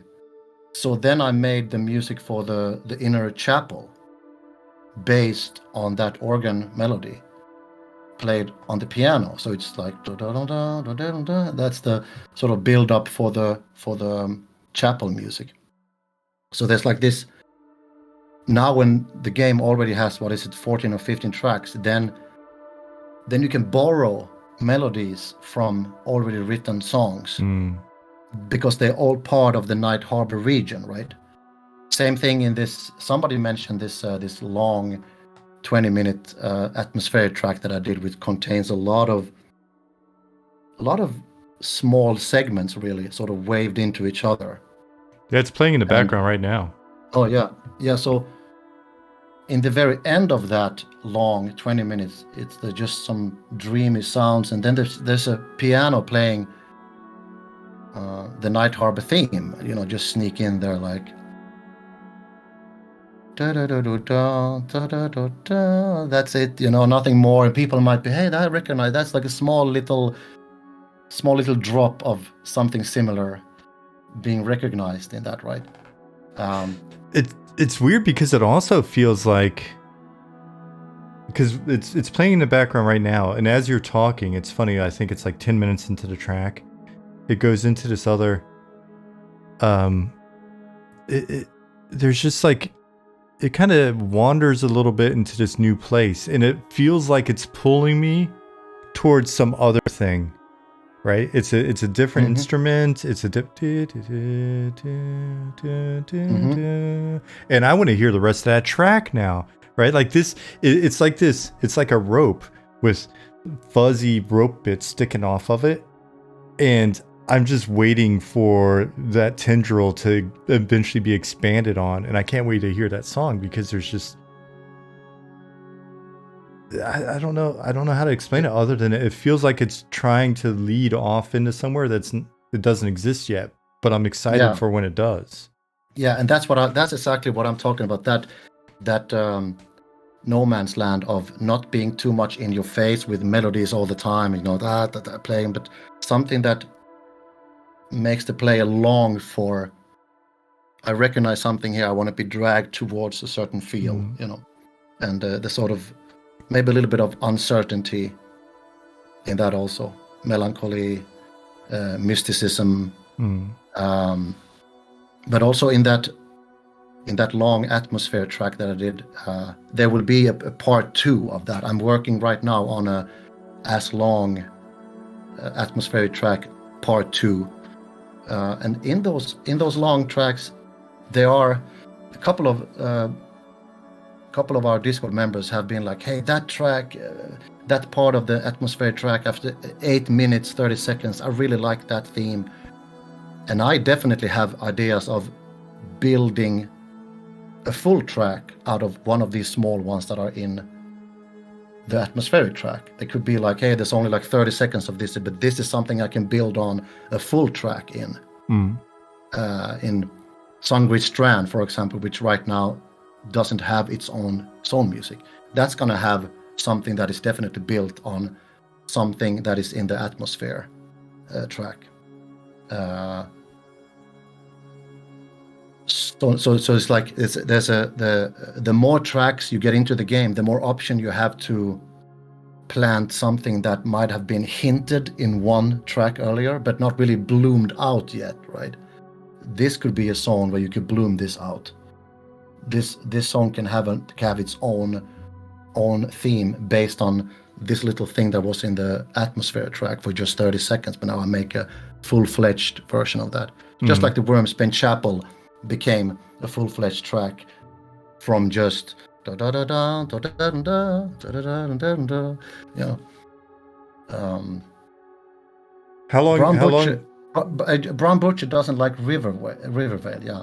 I think he's lying. Dom. I think he's lying. Yeah. Brown Butcher's lying. Nicodemus was asking, how long does it take you to record something like that? Did it take you weeks? Depends. I mean, the title track was like maybe like from composing, recording, mixing, maybe like 10 days.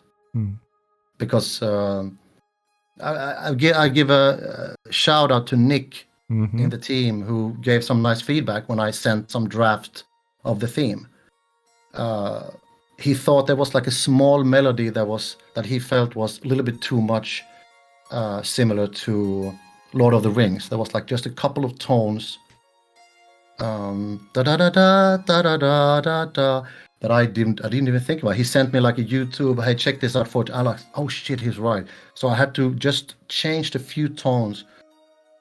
Da da da da da da da. Ah, that's gonna be better. And then it was, hey, now I nailed it. You know. So there's some really good feedback coming from the team with small things like that. So like, and that's cool. That's really, really cool.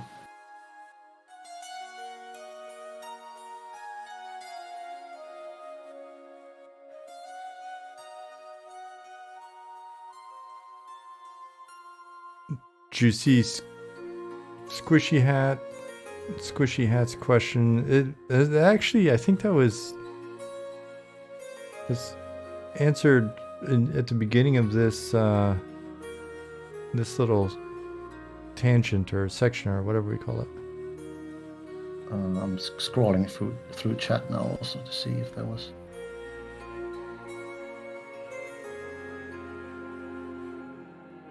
No, we're not. No worries, Squishy Hat.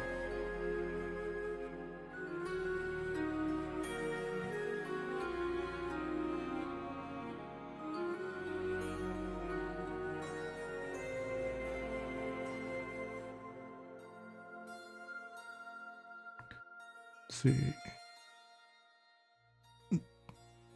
Before we go down another track, if we missed a question early on, don't feel bad about reposting it. And even if it's maybe something that you came in late and we. For example, I just give an example for what is playing right now. Right before this, played this. Which part of the long atmospheric, right? That's one example of a theme that I'm definitely gonna build on somewhere, you know. That that's like that when I recorded that was like the first take improvising. That was just like I had the record button running and I was like all those fingers just going, you know, and I was like, hey, you know, something to develop on, and that's gonna definitely be probably its like its own thing, you know. So I like, especially on sort of an atmospheric track, like it's like 20 minutes. It's like 2-minute piece weaving into the next 2 minutes or something. That's a lot of live playing. That's like me hitting record and I'm just, you know, I find a nice sound to play on and then I'm just improvising, like, oh, this could work. So sometimes the composition just blows out in the fingers and then sometimes like, that sounded crap. Okay, I change that tone and I redo this thing and hey, now I have something to build on, and then I can add some other sounds to that and build that up, build a little house of sounds on top of that thing. But sometimes the composition is mostly just sort of playing around and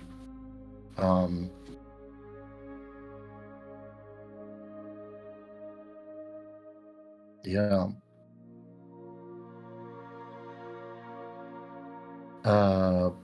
Bambucha asked, did you record any acoustic analog samples from MnM's sound? Yeah, I can show you. I'm using for percussion. I'm using an African rainmaker / shaker that I have behind here. Let me see if I can grab it.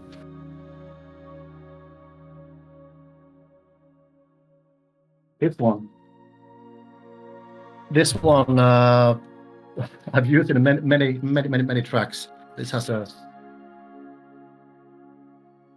really cool sound. I use this. This is a cool instrument. I put up a microphone. I record this a couple of times. Cut it up. It's a really cool, like $7 in a secondhand store, and it's like brings a lot of nice feel to it. Yeah. Oh, sorry, suppressing. Okay, here we go. Yeah, something like that. Yeah, I was wondering if it had to be closer to the mic or what, but Yeah, but it's the kind of a shaker. It has sort of a shaking sound to it, like this. It's really, really cool. we heard it for a split second when you picked it Yeah. back up when it was closer. Yeah, that's like this cool stuff. So there's a little bit of that stuff, and in the living room I have an African cool little jog drum that I've used a few things to. Sounds really cool. Drain that in some reverb. You can pitch down stuff to make them sound really cool. Yeah, so sometimes I bring up these sort of acoustic stuff like that. Yeah. An area, Nicodemus was just asking, going in this area, and I was just thinking about it as well, because we haven't covered like any of the other audio stuff that you do, because you do all of our audio, not just music. Mm-hmm. Yeah, it's like I've been recording a lot of nature sounds, like I think in most outdoor zones now, if you just turn up the ambient track, there's like just air sound and sort of a little bit of wind. That's like forest. Half an hour away from here, I spent days recording footsteps and all kind of river sounds, stuff like that. There's actually I have a picture of me lying down in the snow in the forest, and my microphone. That's why I'm laughing. Yeah, it's like I send it to you guys in Slack. Like I'm lying down in my winter jacket on a small little bridge over a river, and my head is straight down because I just noticed like the forest is super quiet right here, not so much background noises, and the little creek is making this pouring water sound. I was like, I gotta catch this. I was like lying there. I looked like kind of a feigned death position like this. Like with my microphone down. I got this super nice little creek water sound that I'm using wherever there's like there's like inside Night Harbor, there's this ledge with water. And then I've just put that on a like a 3D sound thing. And oh yeah, there's actually that's where I'm sitting right now on the picture there. It's exactly what I see right in front of me right now. The studio looks cooler that way than behind me. Yeah, the room has a great sound. I put up some acoustic panels. There's absolutely no echo in here. And I got the Tintin oil painting right in front of me. That's very inspirational. I was bringing that up because I'm trying to see if I go into, where did you post it? Did you post in audio? I bet I could find that picture. That picture of you laying there. In the February ice cold forest.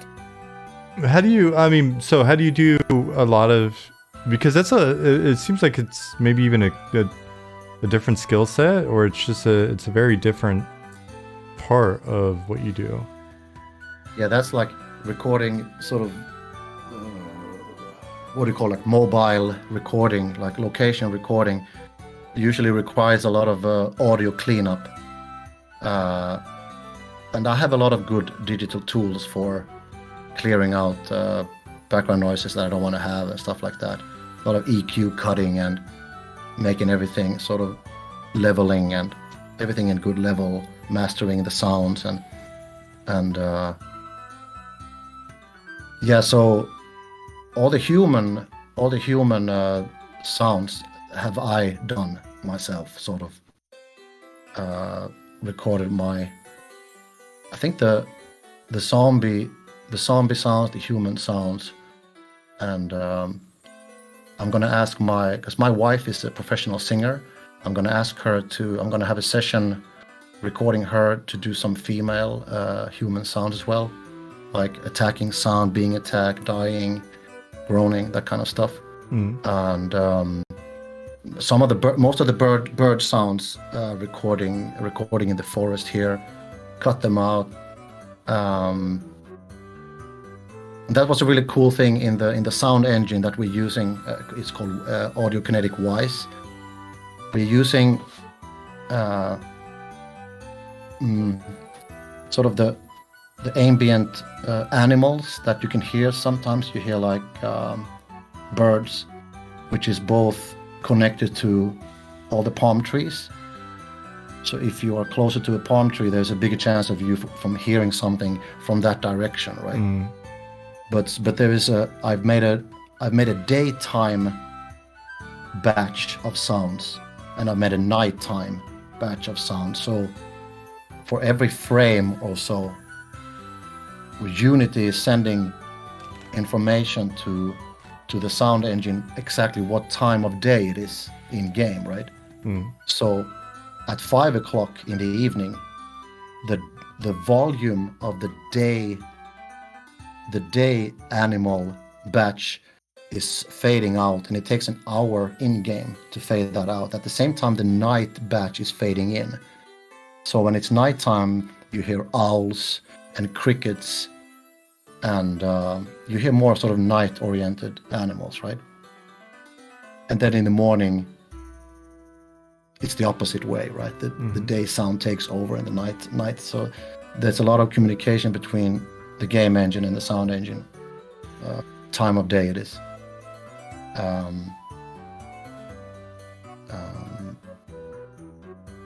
Yeah, it's. We've found out a couple of bugs also. There's been some good bug reporting of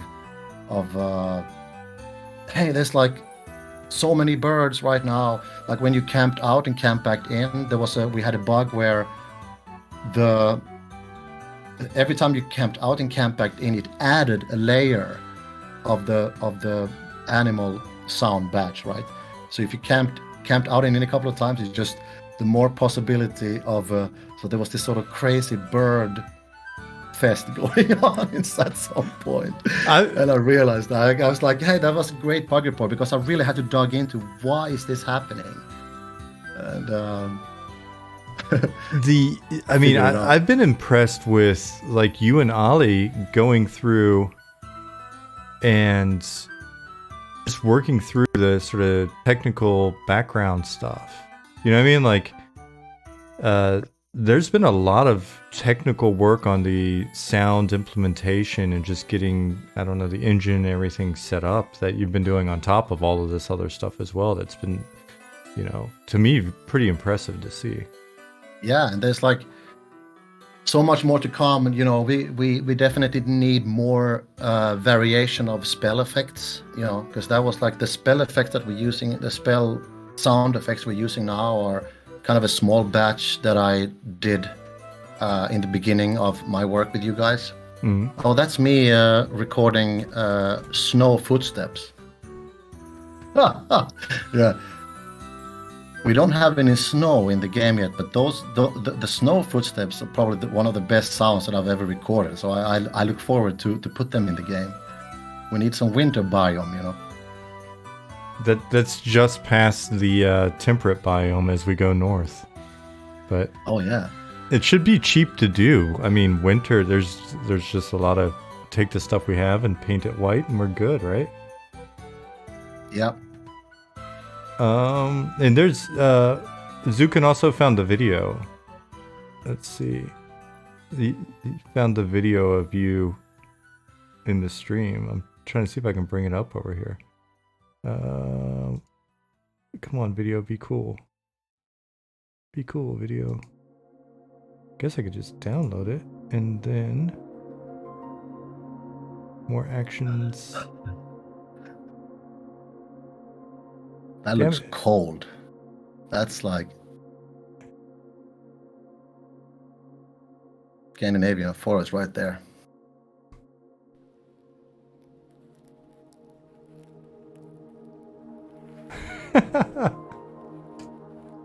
Oh yeah. Yeah, that's the little creek there. Check that out. Oh man, putting in work. Yeah. That's amazing. And that sounded so good also. It's like I managed to reach down right above the surface. I got this perfect.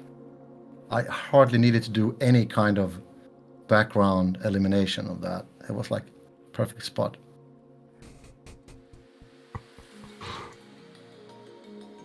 Oh man.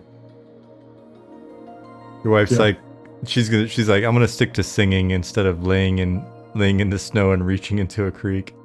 Yeah.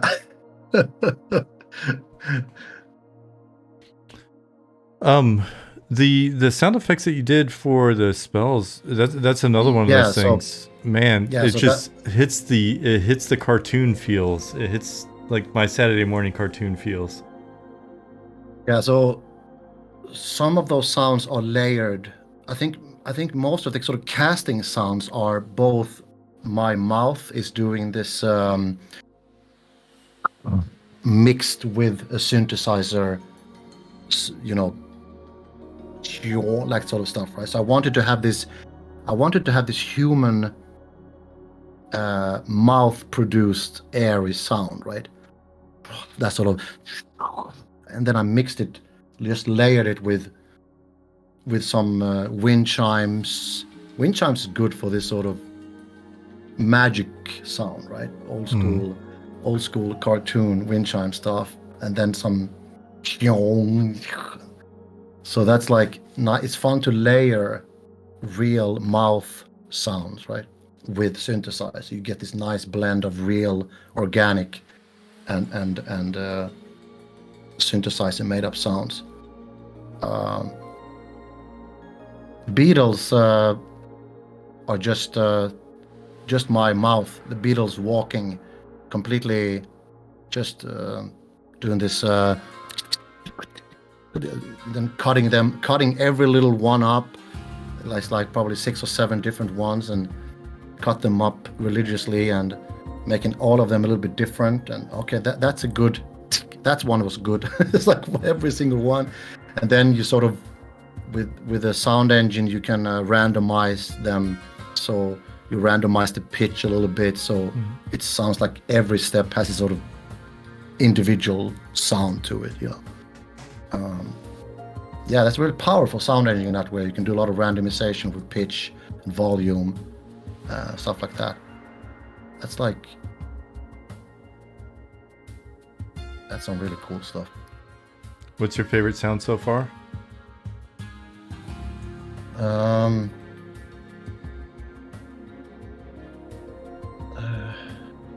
Favorite sound. That's a good one. I think some of the spell effects are like, they became really good. Some of the spell effects sounds like, if I would remove them now, people would be, hey, bring them back. So I'm just gonna add more, like add more spell effects, divide them more into the genres, divide them more into ability. Like, wait, this one is beneficial. This is a nuke. This is, so maybe a little bit more variation, adding some spell effects sounds. That's the plan for sure. But I really like people don't really maybe use that much, but I did this what do you call it, portcullis?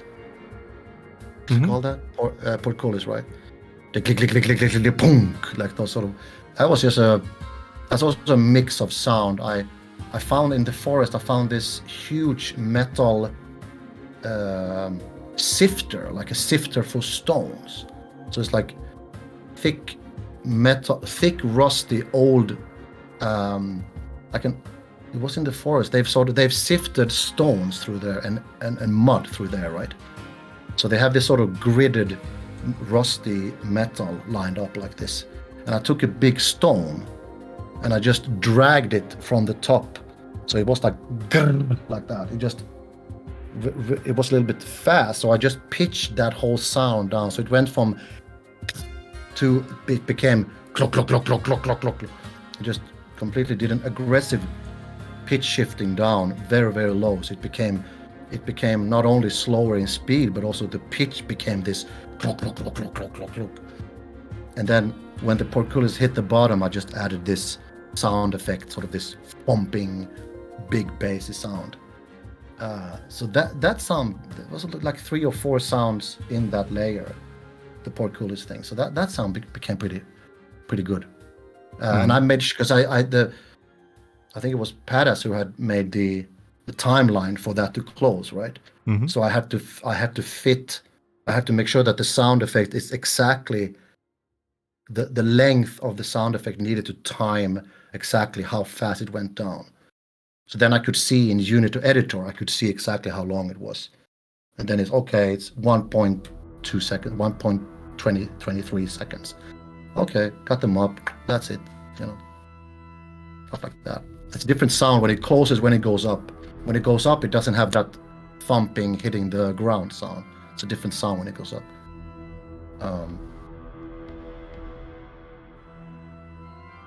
Yeah. And the torches all around the city and the dungeon, every torch has like a 10-second loop. And I recorded the torch from, I went to this wooden, like a sauna that's heated up by wood, and just took one of the wood sticks out, was on fire and had this crackling sound. But because there are corridors where there's a lot of torches, right? And if every torch sound would start at the exact same time, there would be a so-called phasing issue. There would be like a phase issue. So the sound engine that I'm using is autokinetic wise. It has a randomized starting position. So there is like a 100% randomization where the sound is starting. And if there's a torch right next to me here and a torch right next to me here, they never start at exactly the same time. Because if they would have the exact same sound source, it wouldn't have a stereo spread. There would be a so-called phasing issue. But when they start at a different position in the loop, they sound perfect next to each other. It sounds like 2 completely separate sounds. So those are the tricks. Instead of making one individual sound for all the torches, which would be unnecessary load, right, for the CPU. Use only one sound, but you randomize the start of the loop. So then it's all the torches sound different. So there's just small practical optimization, more or less, when it comes to those things. Nicodemus asked me what software I'm using for editing. I'm using Steinberg's WaveLab when working with just simple sound effects like one hit sounds. But I'm doing all my music in Pro Tools. So I'm using Pro Tools for recording and mixing and mastering. But when I'm only working with shorter, simpler sound effects, I'm using WaveLab. Just because WaveLab is lighter to use, I don't have to fire up Pro Tools just to work with one sound. Pro Tools is more like a multi-channel digital audio workstation. That WaveLab is more like straight on one sound. I can zoom in a little bit better, faster, a little bit lighter. But Audacity, you're writing Audacity, that would work as well. Nowadays, I used to say that people are like, hey, are you using Cubase or Pro Tools or Logic? It doesn't matter.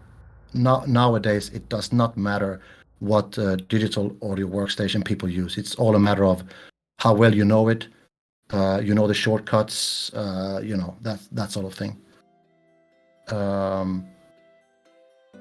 What do you use for field recording? Yeah, the Zoom H1 I'm using when I'm doing sort of field recording. It's very simple. It does the job. It's a stereo. It's 2 mics. But usually for sound effects, you want to use mono. There's no real reason to use stereo for quick and short sound effects, because they are you hear them depending on where you are in the game and where you're facing anyway. But all the music and all the longer tracks are definitely stereo. But also about a little bit more, not to get too technical, but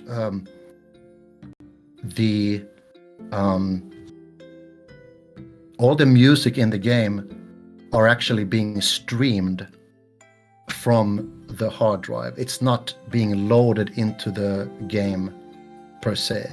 That is also an optimization thing, because you just save a lot of CPU not having to load, because the sound engine is using wave files. They are very big, right? They are very, very big. The sound engine does not use MP3 or OGG, which would be much smaller, but they're using wave, which is uncompressed. So everything is wave, but the longer tracks, all the music and all the ambient tracks and everything, they are streamed. So it streams it from your hard drive, which it gives you a small latency, but it doesn't matter when it's long tracks that should be played. It doesn't matter if there's a 50 ms or 100 ms millisecond latency with that. But all sound effects, they are loaded into the game because they need to be super instant. The footsteps and the casting thing, that needs to be spot on. So all the sound effects are being loaded into the game, but they are usually, we're talking about kilobytes. It's very, very short. But the longer tracks are being streamed just to save CPU. Mm-hmm. A little technical thing, but that's a pretty cool feature. And before we go too far, Tannhauser, Robert talked about it in detail early on, if you check the VOD, but the short answer is he ran into one of our dev streams and then reached out to us, so we were super fortunate on that. And then the fit is extraordinary. When you're working on stuff, how much of it is inspiration versus sitting down with like oh man, I've got this list and I need to just kind of cold rat sound. Okay,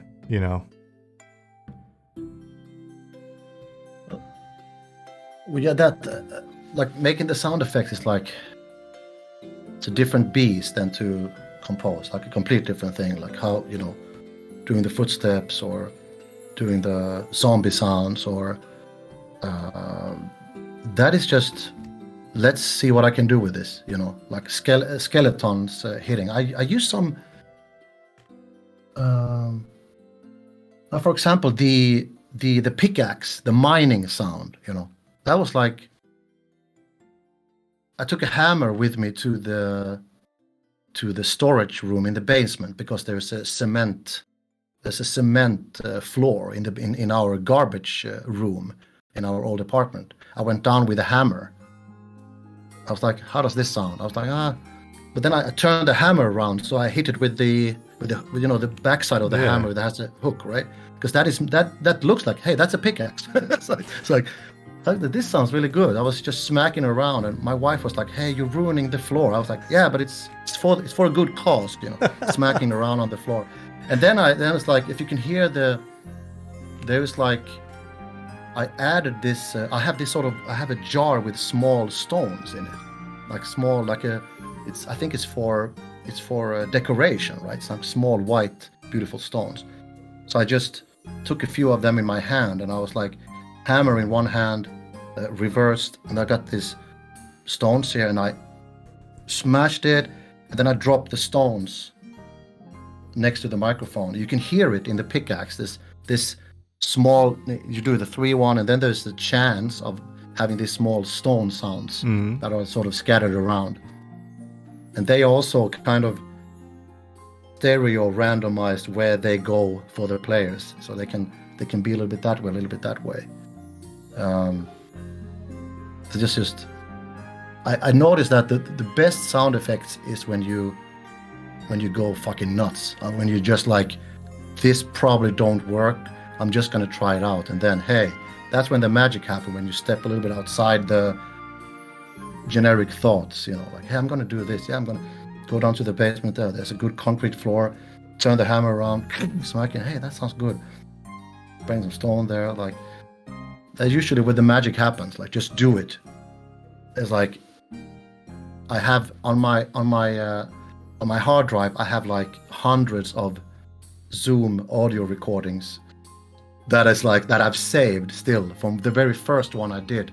I think the very first sound effects I did for you guys was the pick lock sound, because we have this old wooden drawer from like 19th century with this really cool old key, and I was just like, oh, this sounds amazing, sort of like how it sounds when you try to like pick lock fail and then pick lock success. Yeah, because there's a That's bunch one. of like little interactions, and there was like scribing and Oh, the yeah. coin sounds and.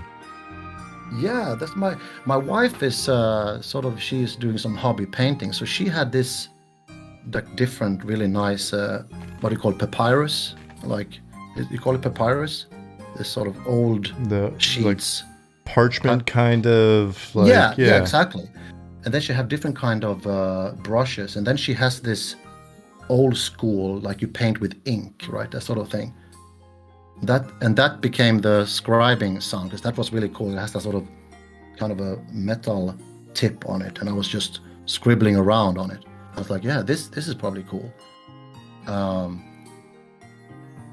the bat sounds was also one of the first thing I did for you guys. And that was like, the bat sound was really difficult. Like, how do I make this big fluffy bat sound? And that I did so many variations that didn't sound good at all.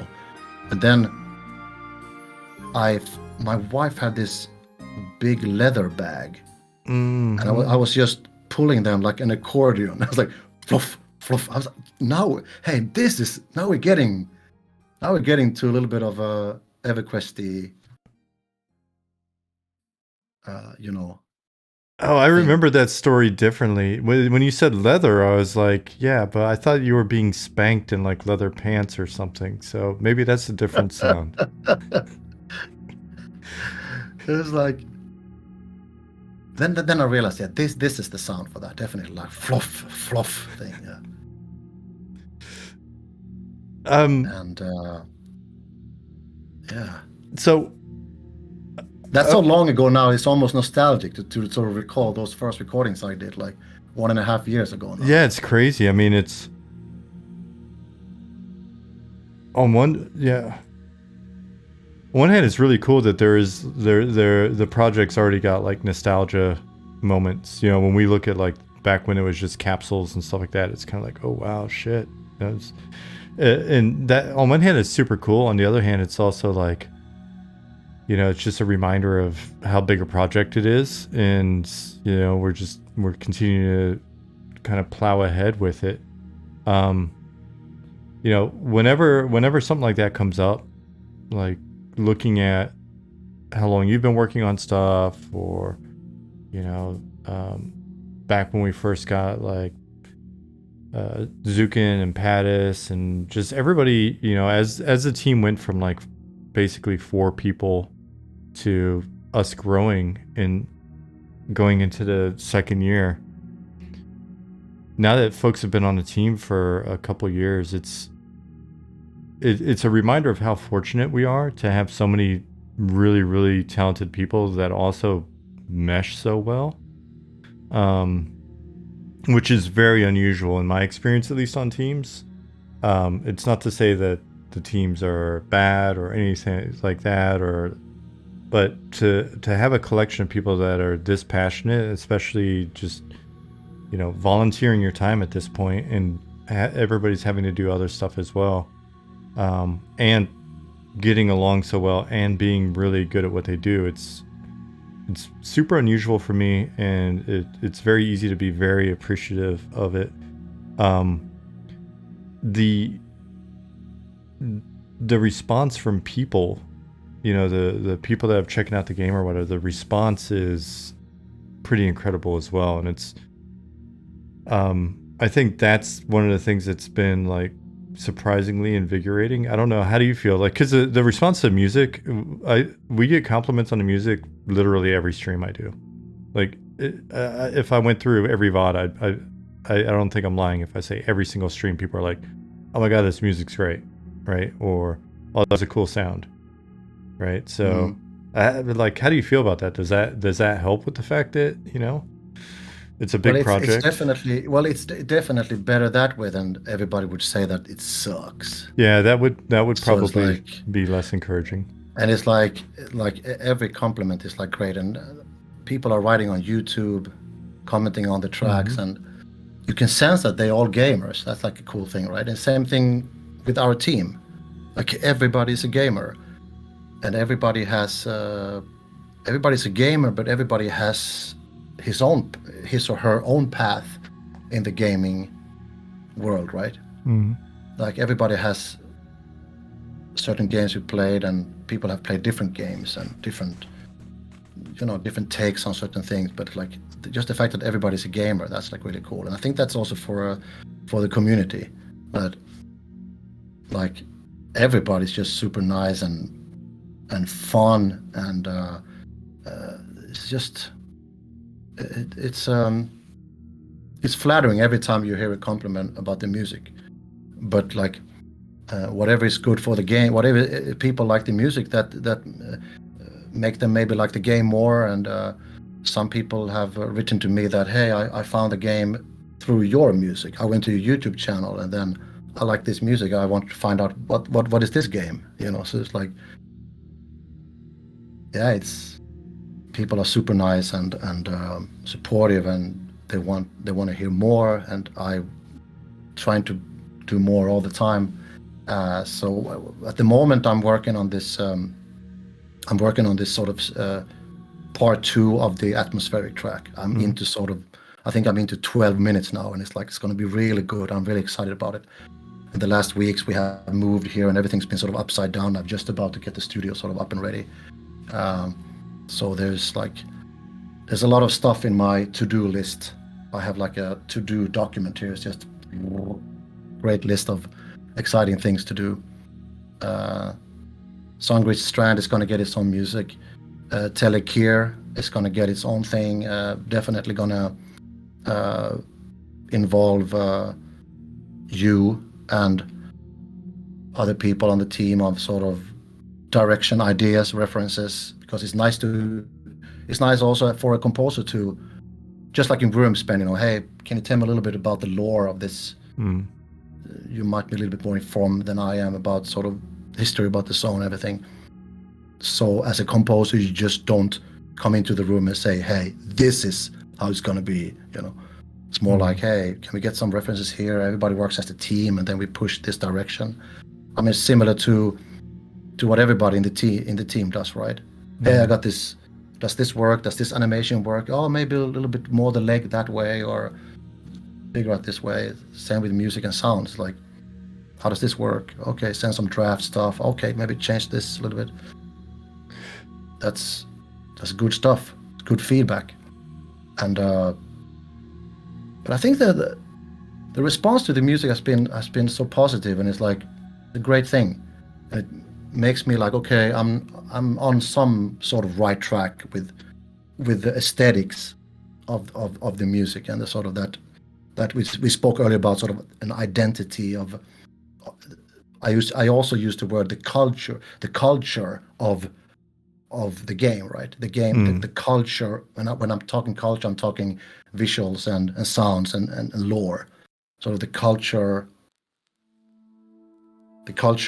of the area, right? Like what kind of sounds can be produced here? What kind of music does fit in this area? Like Glass Flat, we spoke about Glass Flat has this sort of synthesizer airy pad that just begins because it looks like that in the song. It's just a vast way of things, and then this sort of glass percussion coming in that look, sort of big and echoey, and yeah. So now I'm drifting away in my own thoughts again. No, man, it's funny. Like one of the things that I also really appreciate and think is cool is that you'll find. It's like you find more work for yourself, right? Like we've got a zone-based game. In theory, you could just be like, all right, I'm just going to do this one track for the zone, move on to the next one, to the next one, to the next one. Instead, it's kind of like, hey, I made this track for the zone, but I was thinking, wouldn't it be cool if when you went over here, then it would be ambient for this? And it'd be, I got this transition track in here, and there's a track in the point, at this point of entrance and stuff. And so it's just fun seeing that. Those extra details get put in there. I think with Telekir, it's going to be interesting because as you were talking about it, I was like, you were talking about lore and stuff. I'm like, oh yeah, remember to remind them that there's that other faction in part of the zone that's in conflict with them, and they probably have some really quirky music given who they are, and stuff. And so it's like, yeah, we've got the Ashira there, but then there are those goblins on the other side, and they're wild, right? So yeah. And already there we have a very nice natural transition, right? Sort of definitely be more than one track in the zone because of that. You can have a middle area where there's sort of influence from both teams, right? Sort of here you have a transition that goes into a little bit of a mix of both, right? That could be an idea. Yeah, and you'll know you're getting into that other space then, right? Nicodemus just asked, he said, Butcher asked this earlier, will you create songs for bards to use in game? Maybe, or we'll see is perfectly okay. Yeah, so bards actually playing music that everybody can hear around the bard. There's like technically, I see a lot of great cool things with that, but also a lot of difficulty. Some players might not want to hear a bard standing next to them playing because they are listening to the zone music. And if there are two bards standing next to each other, should the music sync together, or will there be a clusterfuck of music? Right. It's like that's like, then I see the option of, for example, having a special area in a zone or a full zone where there is actually no zone music, but music are only coming from bards, and somehow those bards music should sync. So it's like there's a village where there is no zone music, but the music is coming from the actual bard. But if there are 10 bards, there needs to be the compromise of who can hear these 10 bards. Can everybody hear them at the same time? There's a lot of technical traps to be able to make that happen. But yeah, somebody wrote exactly what I was thinking, being able to make a band different. But yeah, so somebody's playing, one bard is playing the drum, one is playing the lute, and one is playing a flute, whatever. That would of course work to sync that somehow. But then it's like, hey, what if there's like 50 bards in the same area and everybody wants to be heard? And it's like school band mayhem going on. So there's a lot of, but there's definitely possibility in some areas where there wouldn't be any constant zone music playing, but there would actually be possibility to everybody sing together,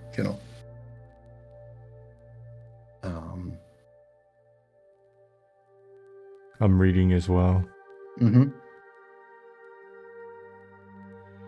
Yeah, Mealy's T asking a stupid question, but what if when bards would play, it would augment what music is playing in the background? That is possible. Like Night Harbor is playing, and then a bard would stop playing, and he would start playing a lute. That would be able to sync with the song music. That would be possible to do that. And that could be like, for example, that bard will only hear his own playing to avoid 10 bards playing the same thing, and there would be like a layer.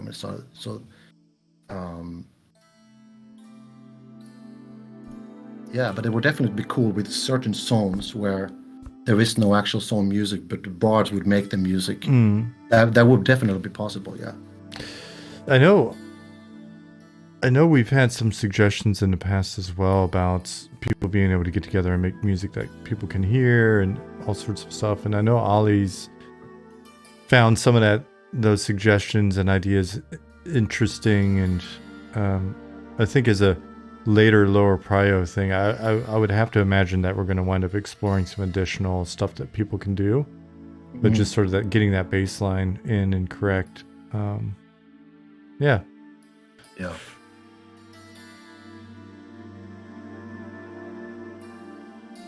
Brown Butcher asking, does everyone in the zone hear the same music at the same time, or is it specific where they're zoning?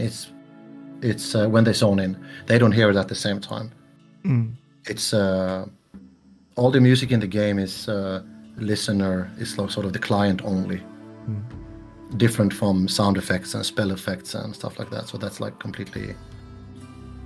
That's because also it's streaming. What I mentioned earlier, all the music is streaming, sort of streaming live from the hard disk to save CPU in that way. But there's definitely technically possible to do a lot of these that people are talking about, like bards syncing up with the music and stuff like that. So there's definitely an option for that. If that would be high prio at some point, I think that's it could be cool to try out very simply. You know, bard is playing some lute and some melodies, and then they're syncing up, and then you can develop it after that. Yeah, people have mentioned Sea of Thieves a couple times, and I actually don't know the reference, so I have to dig up some videos and check it out. Because I don't remember any music stuff related to Sea of Thieves. For whatever reason.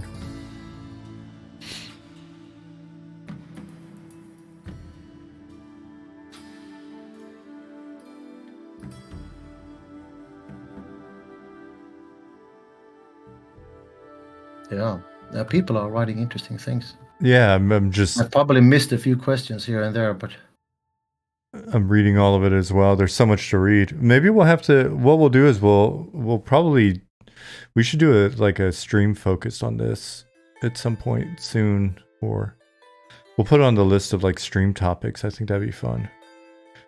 Brown Butcher said, hey, can Robert talk about some of his side projects?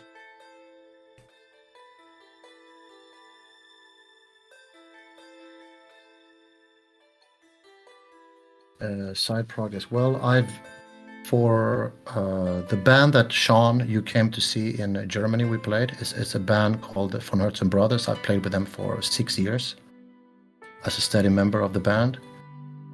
And I also have played with sort of a Viking folk metal band called Turisas, which is a pretty big band from Finland. I was with them for 5-6 years. And last tour we did was 2020, I think. We played 30 shows in 32 days all over Europe, and that's a really cool band. That's like tourists. We are wearing sort of Viking costumes, and we have red and black paint, like a full show. You know, yeah, that's the band. That's me on the far left, looking very serious. What? That's... It's hard to believe. Yeah. So that band we've toured in the States a few times. We played in Australia. We played a tour in Australia. We played in China, Japan. We played all over Europe. Played in South America. Played in the States. We've done a few tours in the States.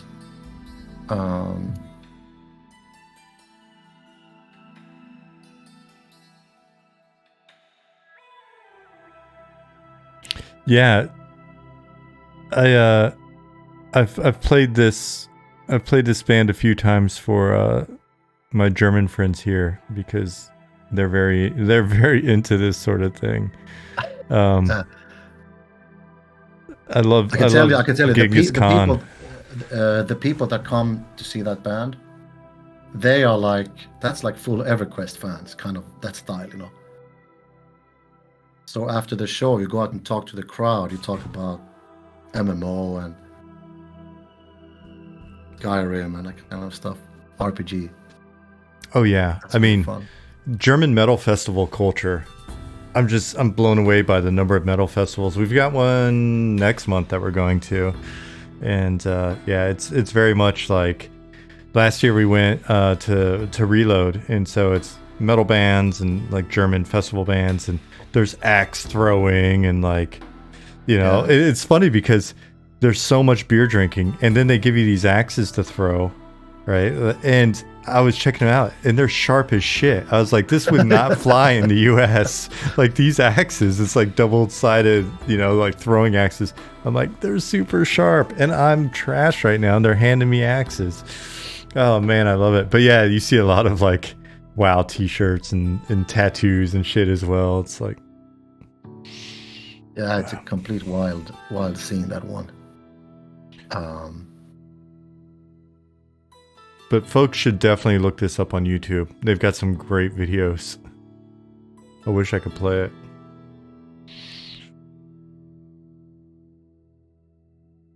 So yeah, we did. Yeah, with the last show we did with that one was just before Corona hit here. We haven't done anything with that specific band in like 3 years now. So, yeah. Yeah, it'd be awesome if you guys go out with that one again, and I don't care what German metal festival it may be at, we will definitely find ourselves there. Yeah, it was fun to meet up. I mean, I don't know if people know that, but I met up Gary from the team. I met up Gary. That was in the Netherlands. He was traveling around in Europe, and he managed to come to our show. It must be in around September last year. So almost a year ago, I met up with Gary from the team. That was really cool. So now I got 12 left to meet up now. Yeah. That said, you've met the most people on the team. Yeah. You're one ahead of both Gary and me, and we're tied for second now. It's crazy that it's crazy everybody's been working together, and we actually haven't met in person, but yeah, when we do, it's pretty cool. Yeah. You're heading close to midnight on your end because you're an hour ahead of me. Yeah, it's 20 to midnight here. Cool. So you wanna go to the hour mark and then Sure, call it for that works for me. Cool. Yeah, sure, that's cool. So with that in mind, what questions have people not asked yet? Did we miss anything important? Yeah. John said he's a rock star. Midnight's just the start of the day. True, but he's got to start his day. Yeah.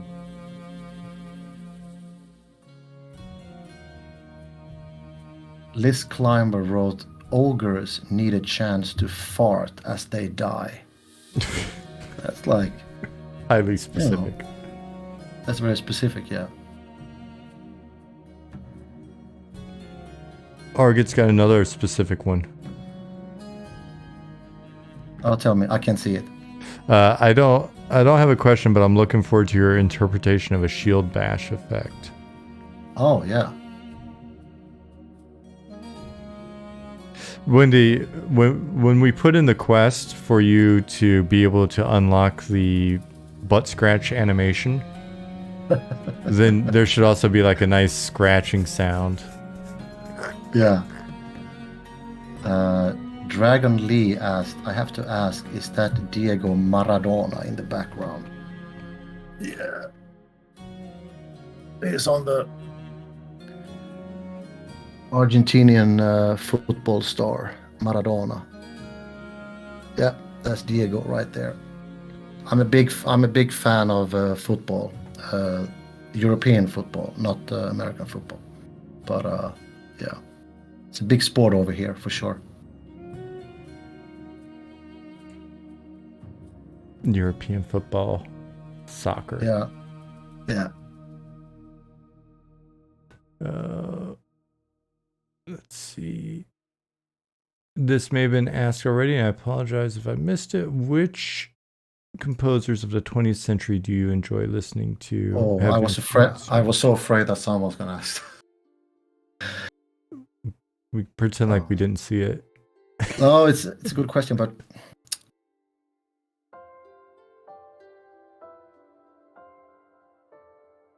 I mean,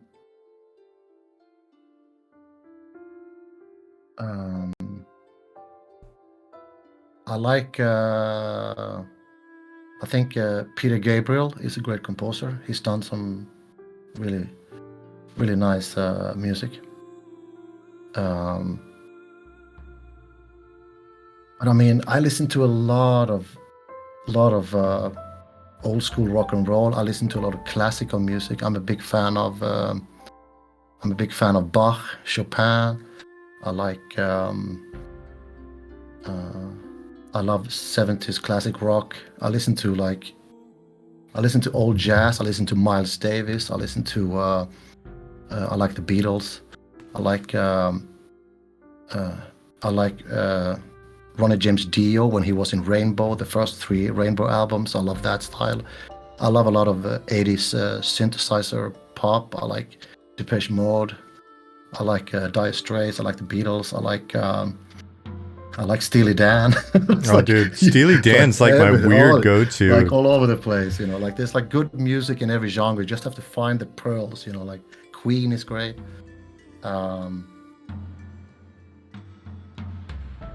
Yeah. But yeah, I mean, maybe lately, like the last 5 years, been listening to a lot of classical music. I like the banker music that I did, like heavily inspired from Bach, fugue and a little bit of bard, old school, but I listen to a lot of instrumental music, like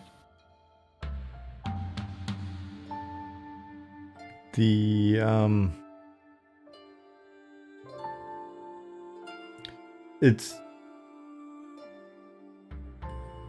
the music for both the banker and the trainer. When they went in, people really picked up on that. Like they really liked them.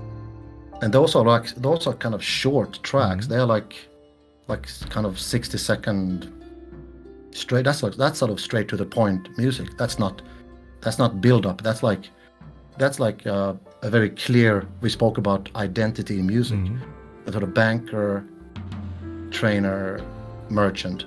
I wanted those to be sort of straight to the point right away. Right away, there's a melody, sort of, because the reason is that people will interact probably very short with those NPCs, right? I know for myself playing EverQuest, I go to the merchant. I know why I'm going to the merchant, probably to either sell off something quick. We're talking maybe a 5 or 10 seconds interaction. So there's no time to really to build up any emotions. It's more like straight to the point. Here's a melody when you go in, right? So it's a different type of composition there. Straight to the point. Yeah, it's unless you're one of us weirdos who opens the banker or the merchant in the background and then works for 3 hours while it loops. I forgot that there are people like me. You're right. Of course, everybody's going to open up that bank hangout.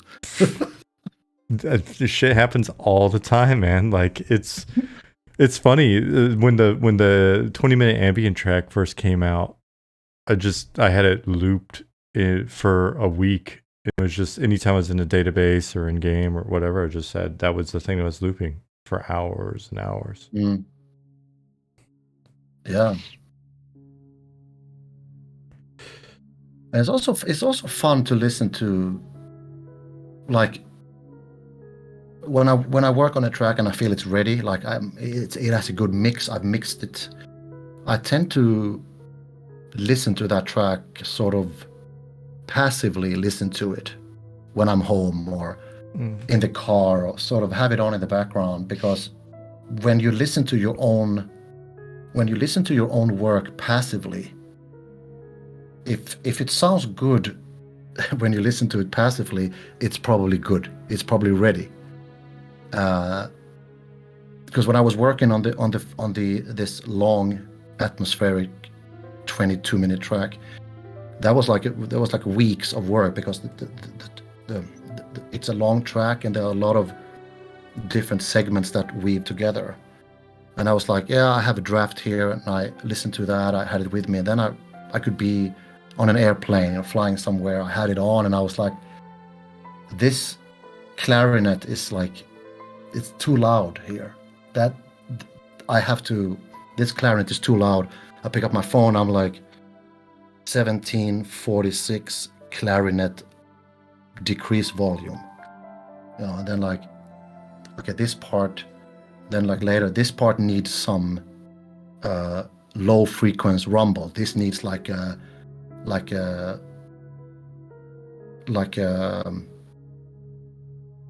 bass pizzicato, something low rumble or some low percussions, because it's too airy here. It needs a little bit more. Okay, at 7 minutes 47 seconds needs low frequency rumble.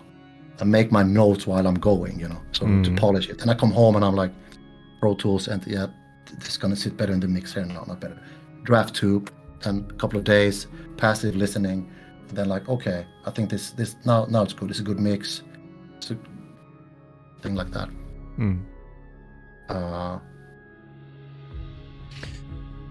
Is there anything you are working on? We could a little preview of, not put on the spot. We would love to hear a few notes. Is that even technically possible with Discord? I'm not sure. We kind of have a weird. It's not. I'm sorry to say that it's not going to be technically possible at this very moment. I have around 12 minutes ready on the long atmosphere, and I might just send a draft out to the team, maybe just to sort of get a little thing. But yeah. It's such a treat when new stuff comes in. Oh man, it's always, I don't care where I'm at. Like I'll be on my phone, earbuds in, play it. I'll be like, Jasmine, listen to this shit. It's amazing. Oh my god. Yeah. And also the sort of first time listening to a new track, that's like a very delicate moment for a fresh ear, you know. That's like myself hearing a new piece of music for the first time. It's like you are super judgmental the first time you hear an unknown piece of music. It's like, personally for me, I'm analyzing too much. I can't even listen to music without. It's difficult to listen to new music for me without analyzing a little bit too much. Sometimes I wish I was more of a average dude. Oh, I like this song and everything's cool. But it's like, the first time you hear a song is like super delicate moment, you know. But I think that a good review, a good compliment for a song is that, yeah, it's still good after a year. It's like, yeah, I listened to this.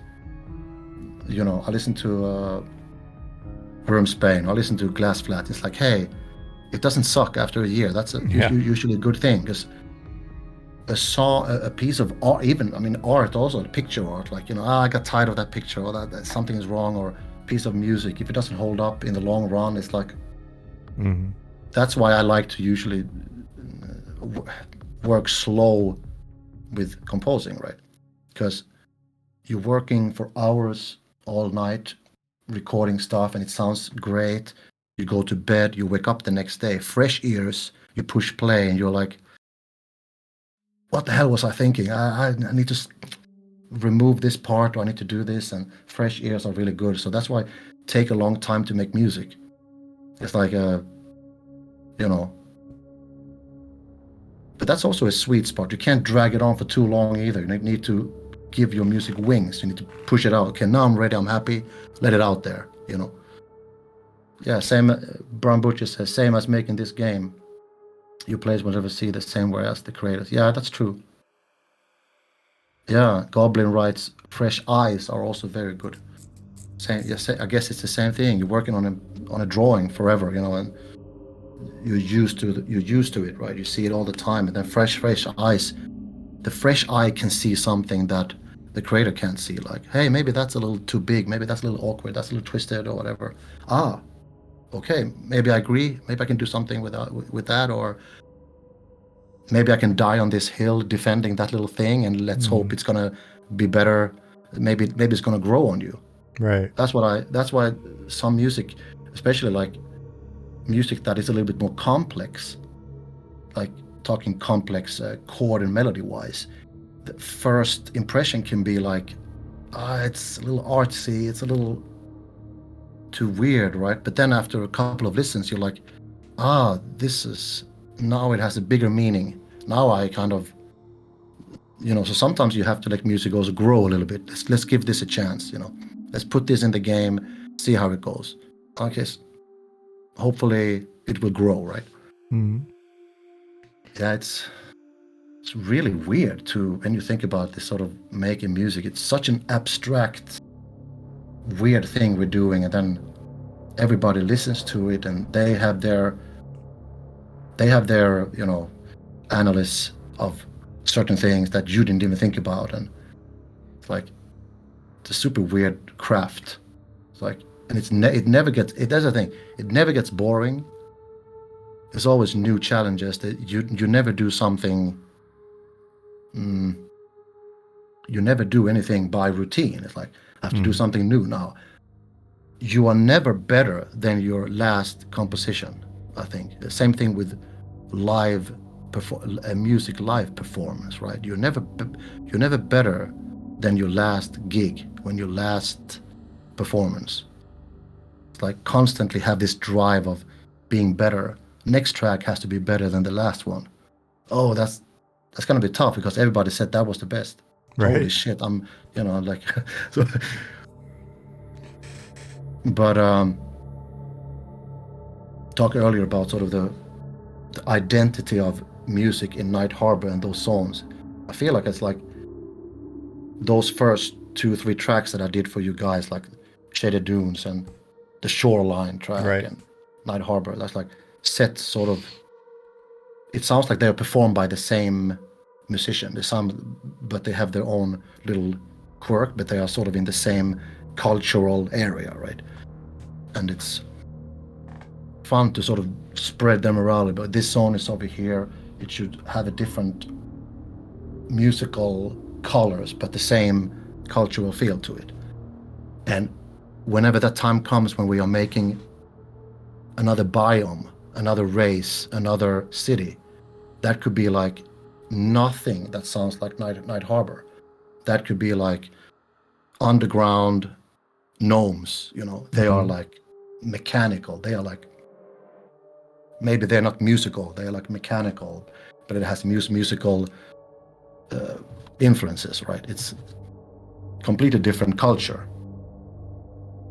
So it's like, that's going to be fun to try out also. Like, hey, here we have another biome, another city. They're far away from Night Harbor.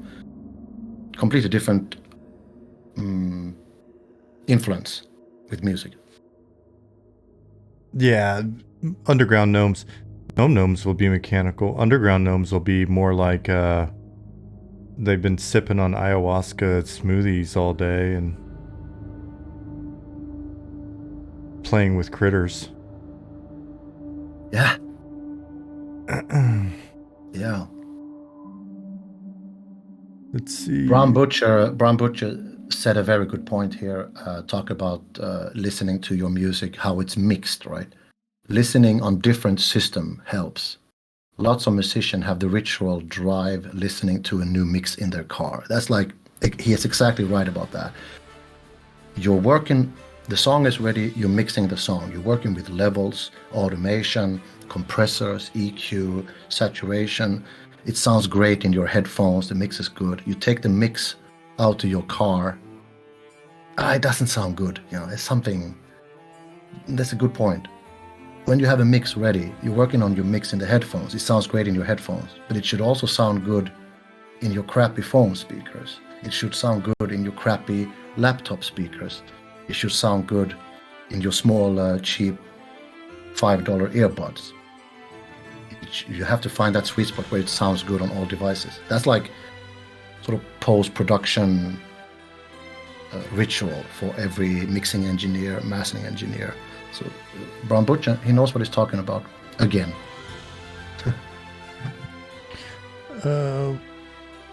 Back in the previous topic, Goblin was asking, he said, there's a trick you can do to trick the eye when painting. You flip the canvas and see obvious mistakes. Yeah. I was shooting a lot of photos for a while a few years ago, and someone had also told me, like, basically when you're editing the photo, like doing a trick of shutting your eyes and then, you know, for a few seconds opening them and see what attracts your eye first and whether or not that's the intent. So are there tricks like that? Well, it would be interesting if you could play the song reverse, but that wouldn't work. That would be a fun thing. Get the song in reverse. It'd just be all devil that, messages. Yes, yeah, LSD. Yeah, but I think the equivalent is pretty much what I just said. Also, there, listening to your music in different devices. Mm-hmm. That's good for the actual mix, but the actual composition, that's like. I think in that way, it's just good to play it for somebody with fresh ears. Mm. Like,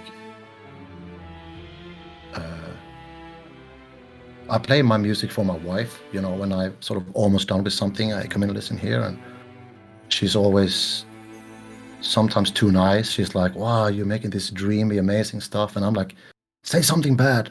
What could be better?" And then she's like, "Okay, you know, the violin there could be a little bit sharper. Could be, you know, the melody could be a little bit clearer here. Hey, that's good stuff, you know." She's also professional, so she knows exactly what to listen to and what game music is and stuff. So that's a very good feedback from her. I feel like I'm not sending. Yeah, I'm not sending anything to my colleagues or anything like that. I keep the MnM music before it's out. I keep it in the team, and me and my wife will all listen to it.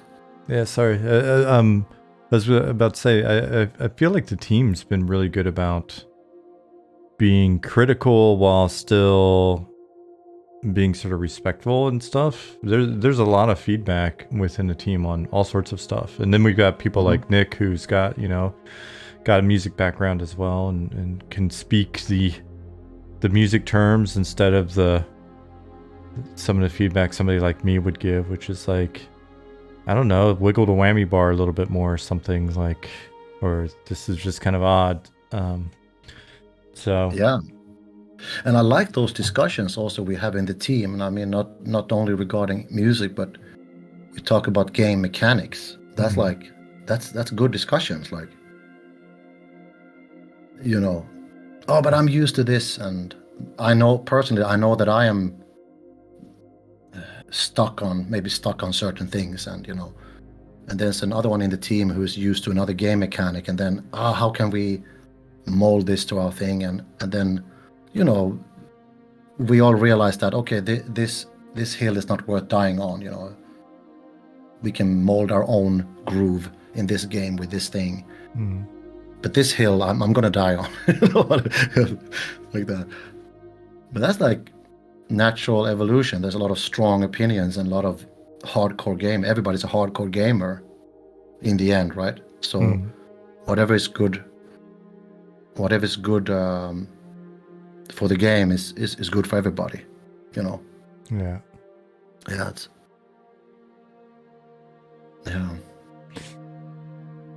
But I was thinking next time somebody asked if I could play. I don't have it hooked up at the moment, but next time I'm gonna hook up my keyboard, and we can you know, talk a little bit about how I improvise to a composition, how I sort of create something and play around with some things. That could be cool, you know.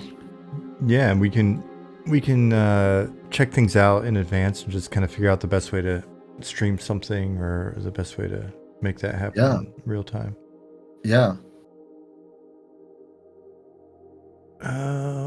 Let's see. All right. Excuse me, folks. If there's anything super important you need to say last minute, now's about the time to say it. It just went past midnight. Well, not on my end, on Robert's end, but it's 11 p.m. on my end. So we're gonna wrap up. But keep an eye out for a second and see if you've got anything for us. Yeah, I would like to say hi to everybody and thank you, everybody. It's been super fun. This stream has been super fun. Thank you, Sean. And I'll be definitely up to do this again. And thanks everybody who's sending DMs on Discord and commenting on my YouTube channel. It's like super fun, and people have a lot of skills. I see that in our community. People know games. They know game mechanics. They know music. They know art, which is good. It keeps us on a sharp edge. Like we cannot be sloppy. It's a good thing. Pushes up us to do good stuff, better stuff all the time. It's like everybody's super nice, and yeah, I just want to say that I love you guys, and it's an honor to have you guys in our community, and thrives us to do better, and yeah, giddy up. I got Seinfeld now just coming into my head. Yeah, and I'm gonna hit you up offline on the turntable.fm thing. It's funny. Discovered that again after 10 years. Brown Butcher, from a random image Brown Butcher had posted. But I'll follow up with you after this. Everybody, thank you very much. I'm gonna wrap up. Tonight we'll do an abbreviated good night for everybody. We won't do everybody individually, but appreciate everybody coming in, and thank you for all the awesome questions. They're nonstop and they're good, and naturally, thank you very much, Robert, for being here. I'm glad you're able to hop on, and you're always welcome back. So we'll do some more in the future. Everybody, yeah, today's Thursday, so have a great weekend. We'll see you in Discord. If you're not in Discord, let me actually be sure to get in our Discord, and we'll be back on Tuesday. And yeah, thanks, folks. I'm gonna Thanks, click the everybody. button. Take care. See you guys. Ciao.